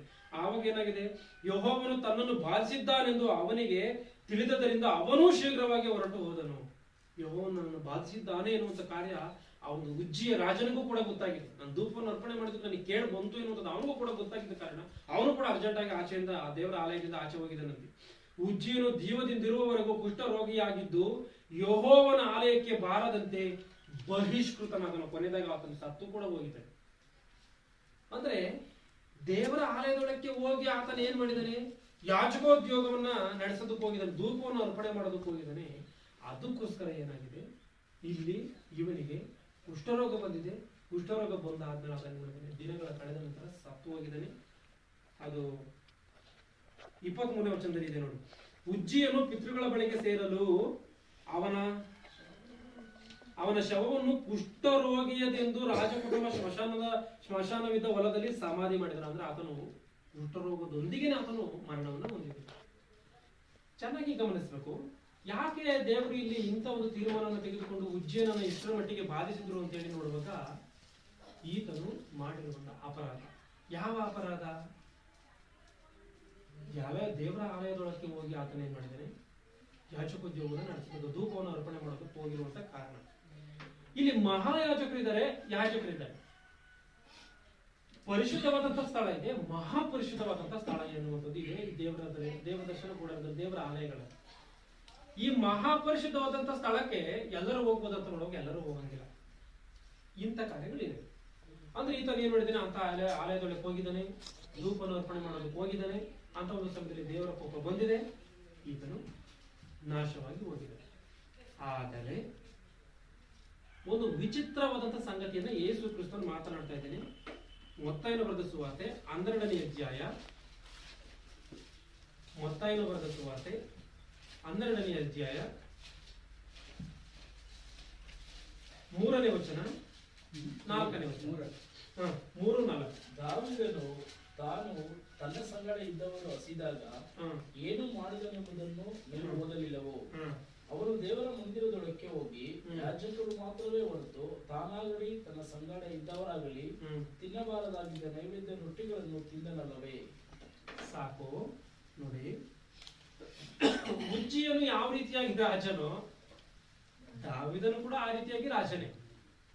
ಚೆನ್ನಾಗಿ ತಿಳ್ಕೊಳ್ಳಿ. ಉಜ್ಜಿಯನು ಒಂದು ಕಾಲದಲ್ಲಿ ರಾಜ, ದಾವೀದನು ಕೂಡ ಒಂದು ಕಾಲದಲ್ಲಿ ರಾಜ. ಉಜ್ಜಿಯನ್ ಏನ್ ಮಾಡಿದಾನೆ, ದೇವರ ಆಲಯದಕ್ಕೆ ಹೋಗಿ ಈ ಧೂಪ ಸಮರ್ಪಣೆ ಮಾಡೋದಕ್ಕೆ ದೇವರ ಕೋಪ ಬಂದಿದೆ. ಇಲ್ಲಿ ಯೇಸು ಕ್ರಿಸ್ತರು ಒಂದು ವಿಚಾರವನ್ನ ಗಮನಿಸ್ತಾ ಇದ್ದಾರೆ. ಈ ಒಂದು ಯಾರಿಗೆ ಪರಿಸಾಯರ ಆತನು ಅವರಿಗೆ, ದಾವೀದನು ತಾನು ತನ್ನ ಸಂಗಡ ಇದ್ದವರು, ದಾವೀದನು ಮತ್ತೆ ಅವನ ಸಂಗಡ ಇದ್ದಂತವರು ಹಸಿದಾಗ ಏನು ಮಾಡಿದ್ದಾರೆ ಎಂಬುದನ್ನು ನೀವು ಓದಲಿಲ್ಲವೋ? ಅವ್ರಿಗೆ ಹೊಟ್ಟೆ ಹಸಿದಾಗ ಏನ್ ಮಾಡಿದ್ದಾರೆ ಎನ್ನುವಂಥದ್ದು ಇತಿಹಾಸದಲ್ಲಿ ಇದೆಯಲ್ಲ, ಅದನ್ನು ನೀವು ಓದಿಲ್ವಾ ಅಂತ ಹೇಳಿ ಕೇಳ್ತಾ ಇದೆ. ಅವನು ದೇವರ ಮಂದಿರದೊಳಕ್ಕೆ ಹೋಗಿ ಯಾಜಕರು ಮಾತ್ರವೇ ಹೊರತು ತಾನಾಗಲಿ, ದೇವರ ಮಂದಿರದೊಳಕ್ಕೆ ಹೋಗುವಂತ ಅಧಿಕಾರ ಯಾರಿಗಿದೆ? ಯಾಜಕರಿಗೆ ಓನ್ಲಿ ಯಾಜಕರಿಗೆ ಮಾತ್ರ. ಆತನ ಹೊರತಾಗಿ ಬೇರೆ ಇನ್ಯಾರಿಗೂ ಅಧಿಕಾರ ಇಲ್ಲ. ಯಾಜಕ ಕುಲದವರಿಗೆ ಮಾತ್ರ. ಯಾಜಕರು, ಅವನು ದೇವರ ಮಂದಿರದೊಳಕ್ಕೆ ಹೋಗಿ ಯಾಜಕರು ಮಾತ್ರವೇ ಹೊರತು ತಾನಾಗಲಿ ತನ್ನ ಸಂಗಡ ಇದ್ದವರಾಗಲಿ ತಿನ್ನಬಾರದಾಗಿದ್ದ ನೈವೇದ್ಯದ ರೊಟ್ಟಿಗಳನ್ನು ತಿಂದನಲ್ಲವೇ? ಯಾಜಕರು ಮಾತ್ರ ದೇವರ ಆಲಯದೊಳಗೆ ಹೋಗುವುದಕ್ಕೆ ಅನುಮತಿ. ಆತನು ರಾಜನಾಗಿರ್ಬೋದು, ಯಾರೇ ಆಗಿರ್ಬೋದು, ಚಕ್ರವರ್ತಿ ಆಗಿರ್ಬೋದು, ಅವನು ದೇವರ ಆಲಯದಿಂದ ಆಚೆನೇ ಇರ್ಬೇಕು. ಆತನು ಚೆನ್ನಾಗಿ ತಿಳ್ಕೊಳ್ಳಿ. ಹಿಂಗಿರುವಂತ ಸಮಯದಲ್ಲಿ ದಾವೀದನು ಕೂಡ ಒಬ್ಬ ರಾಜ, ಉಜ್ಜಿಯನು ಕೂಡ ಒಬ್ಬ ರಾಜ. ಉಜ್ಜಿಯನ್ ಏನ್ ಮಾಡಿದಾನೆ, ಹೋಗಿ ಧೂಪ ಸಮರ್ಪಣೆ ಮಾಡೋದಕ್ಕೆ ಹೋದಾಗ ದೇವರ ಕೋಪ ಬಂದಿದೆ. ಆತ ಇಲ್ಲಿ ಏನ್ ಮಾಡಿದ್ದಾನೆ, ಅವನು ದೇವರ ಮಂದಿರದೊಳಕ್ಕೆ ಹೋಗಿ ನೋಡಿ, ದಾವಿದನ ಹೊಟ್ಟೆ ಹಸ್ದಾಗ ಆತನ ಏನ್ ಮಾಡಿಲ್ವ ಅಂತ ನೀವು ಓದಿಲ್ವಾ ಅಂತ ಹೇಳಿ ಕ್ರಿಸ್ತನ್ ಪ್ರಶ್ನೆ ಆಗ್ತಾ ಇದ್ದಾರೆ ಇಲ್ಲಿ. ಅವನು ದೇವರ ಮಂದಿರದೊಳಕ್ಕೆ ಹೋಗಿ ಯಾಜಕರು ಮಾತ್ರವೇ ಹೊರತು ತಾನಾಗಲಿ ತನ್ನ ಸಂಗಡ ಇದ್ದವರಾಗಲಿ ತಿನ್ನಬಾರದಾಗಿದ್ದ ನೈವೇದ್ಯದ ರೊಟ್ಟಿಗಳು ಎನ್ನುವಂಥದ್ದು ಮೇಜಿನ ಮೇಲೆ ದೇವರ ಆಲಯದಲ್ಲಿ ಇದ್ದು. ಈ ದೇವರ ಆಲಯದಲ್ಲಿ ಇರುವಂತ ಆ ಒಂದು ಮೇಜಿನ ಮೇಲೆ ಇದ್ದಂತ ರೊಟ್ಟಿಗಳು, ಆ ನೈವೇದ್ಯವಾದಂತ ರೊಟ್ಟಿಗಳು ಎಲ್ಲರಿಗೂ ತಿನ್ನುವುದಕ್ಕೆ ಅನುಮತಿ ಇಲ್ಲ. ಈ ರೊಟ್ಟಿಗಳನ್ನು ದೇವರಿಗೆ ನೈವೇದ್ಯ ಮಾಡುವುದಕ್ಕೆ ಮಾಡಿದಂತ ಈ ರೊಟ್ಟಿಗಳನ್ನು ತಿನ್ನುವುದಕ್ಕೆ ಅನುಮತಿ ಯಾರಿಗಿದೆ ಅಂತ ನೋಡುವಾಗ ಯಾಜಕರಿಗೆ ಮಾತ್ರವೇ ಇದೆ. ಅದೇನು ಬರೆಯಲ್ಪಟ್ಟಿರುವಂತ ಕಾರ್ಯ. ದೇವರ ಆಲಯದೊಳಗೆ ಹೋಗಿ ತಿನ್ನುವುದಕ್ಕೆ ಯೋಗ್ಯತೆ ಯಾರಿಗಿದೆ? ಯಾಜಕರಿಗೆ ಮಾತ್ರ. ನೈವೇದ್ಯ ರೊಟ್ಟಿಗಳನ್ನು ಎಲ್ಲರೂ ತಿನ್ನಂಗಿಲ್ಲ. ಅಂತ ಒಂದು ಸಮಯದಲ್ಲಿ ಏನಾಗಿದೆಯಂತೆ, ತಾನಾಗಲಿ ತನ್ನ ಸಂಗಡ ಇದ್ದವರಾಗಲಿ ತಿನ್ನಬಾರದಾಗಿದ್ದ, ಅಂದ್ರೆ ದಾವಿದನಾಗಲಿ ಅವನ ಜೊತೆಯಲ್ಲಿ ಬಂದಿರುವಂತ ಅವರಾಗಲಿ ಕೂಡ ತಿನ್ನಬಾರದಾಗಿದ್ದಂತ ನೈವೇದ್ಯದ ರೊಟ್ಟಿಗಳನ್ನು ತಿಂದನಲ್ಲವೇ? ನೈವೇದ್ಯದ ರೊಟ್ಟಿಗಳನ್ನು ತಿಂದಿದ್ದಾನೆ. ಇಲ್ಲಿ ಒಂದು ಕಾರ್ಯವನ್ನು ಗಮನಿಸಬೇಕು. ದೇವದರ್ಶನ ಗುಡಾರದಲ್ಲಿ ನಡೆಯುವಂತ ಯಾವುದೇ ಕಾರ್ಯಗಳಾಗ್ಲಿ ಪರಿಶುದ್ಧವು.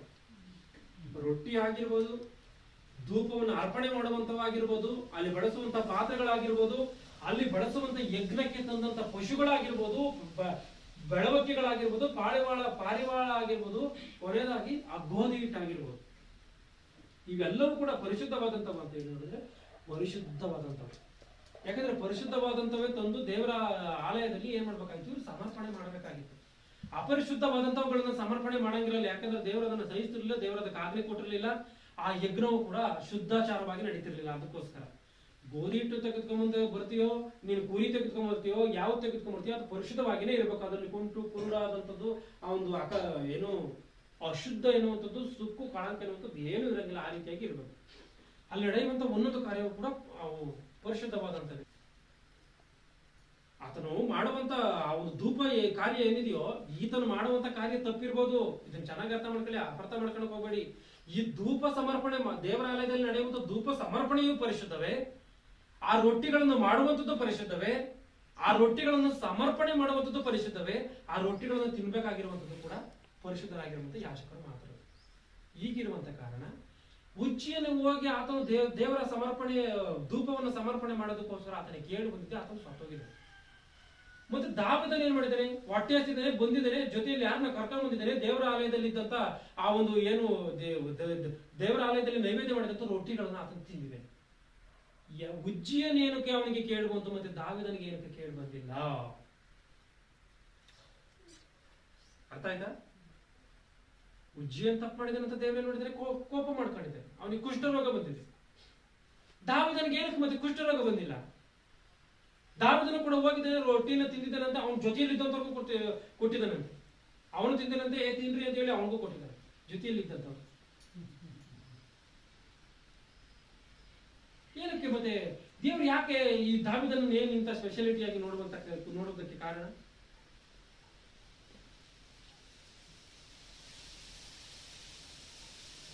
ಅನುಮಾನ ಬರಲ್ವ ದೇವ್ರ ಮೇಲೆ? ಅನುಮಾನ ಬರುತ್ತಾ ಬರಲ್ವ ನಿಮ್ಗೆ? ಬರಲ್ಲ. ಯಾಕೆ ದೇವರು ಒಬ್ಬ ವ್ಯಕ್ತಿಯನ್ನು ಒಂದು ರೀತಿಯಾಗಿ, ಇನ್ನೊಬ್ಬ ವ್ಯಕ್ತಿಯನ್ನು ಇನ್ನೊಂದು ರೀತಿಯಾಗಿ ಯಾಕೆ ದೇವರು ನೋಡ್ತಾ ಇದ್ದಾನೆ? ನಿಮ್ಗೆ ಯಾಕೆ ದೇವರು ಈ ರೀತಿಯಾಗಿ ಬದಲಾವಣೆ ಆಗ್ತಾ ಇದ್ದಾನೆ? ಅನುಮಾನವಾಗಿ ಯಾಕೆ ದೇವರು ಬೈಬಲ್ ಅಲ್ಲಿ ಕಾಣ್ತಾ ಇದ್ದಾರೆ? ಒಬ್ಬರಿಗೆ ಒಂದು ರೀತಿಯಾಗಿ ಮಾಡಿದ್ದಾನೆ, ಇನ್ನೊಬ್ಬರಿಗೆ ಇನ್ನೊಂದು ರೀತಿಯಾಗಿ ಮಾಡಿದ್ದಾನೆ. ಒಬ್ಬರ ಪ್ರಾಣವನ್ನು ತೆಗಿತಾ ಇದ್ದಾನೆ, ಇನ್ನೊಬ್ಬ ಪ್ರಾಣವನ್ನು ಉಳಿಸ್ತಾ ಇದ್ದಾನೆ. ಏನಕ್ಕೋಸ್ಕರ ದೇವರು ಇಂಥ ಕಾರ್ಯವನ್ನು ಮಾಡ್ತಾ ಇದ್ದಾನೆ? ಅರ್ಥವಾಗುತ್ತಾ? ಇಲ್ಲಿ ಇವೆಷ್ಟು ಸಂಗತಿಗಳನ್ನು ನೋಡ್ಕೊಂಡಲ್ಲ, ಈ ಸಂಗತಿಗಳಲ್ಲಿ ದೇವರ ಅನುಮಾನವಾಗಿ ಕಾಣ್ತಾ ಇದ್ದಾನೆ ಇಲ್ವಾ?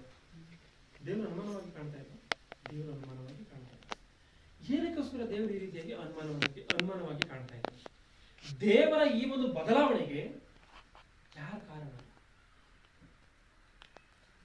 ಒಂದು ಮನುಷ್ಯನ ಕಾರಣನಾಗಿದ್ರು ಕೂಡ ದೇವರು ಈ ರೀತಿಯಾಗಿ ಬದಲಾವಣೆಯಾಗುವಂಥದ್ದು, ಒಬ್ಬರಿಗೆ ಒಂದೊಂದು ರೀತಿಯಾಗಿ ತೀರ್ಮಾನವನ್ನು ತೆಗೆದುಕೊಳ್ಳುವಂಥದ್ದು ನ್ಯಾಯವ?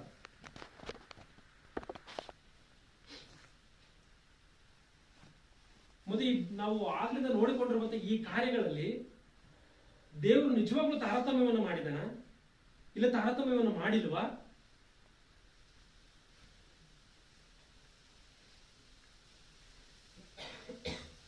ಮುಂದಿನ ಭಾಗದಲ್ಲಿ ಕಲ್ತ್ಕೊಂಡು ಬಂದಿರೋದು.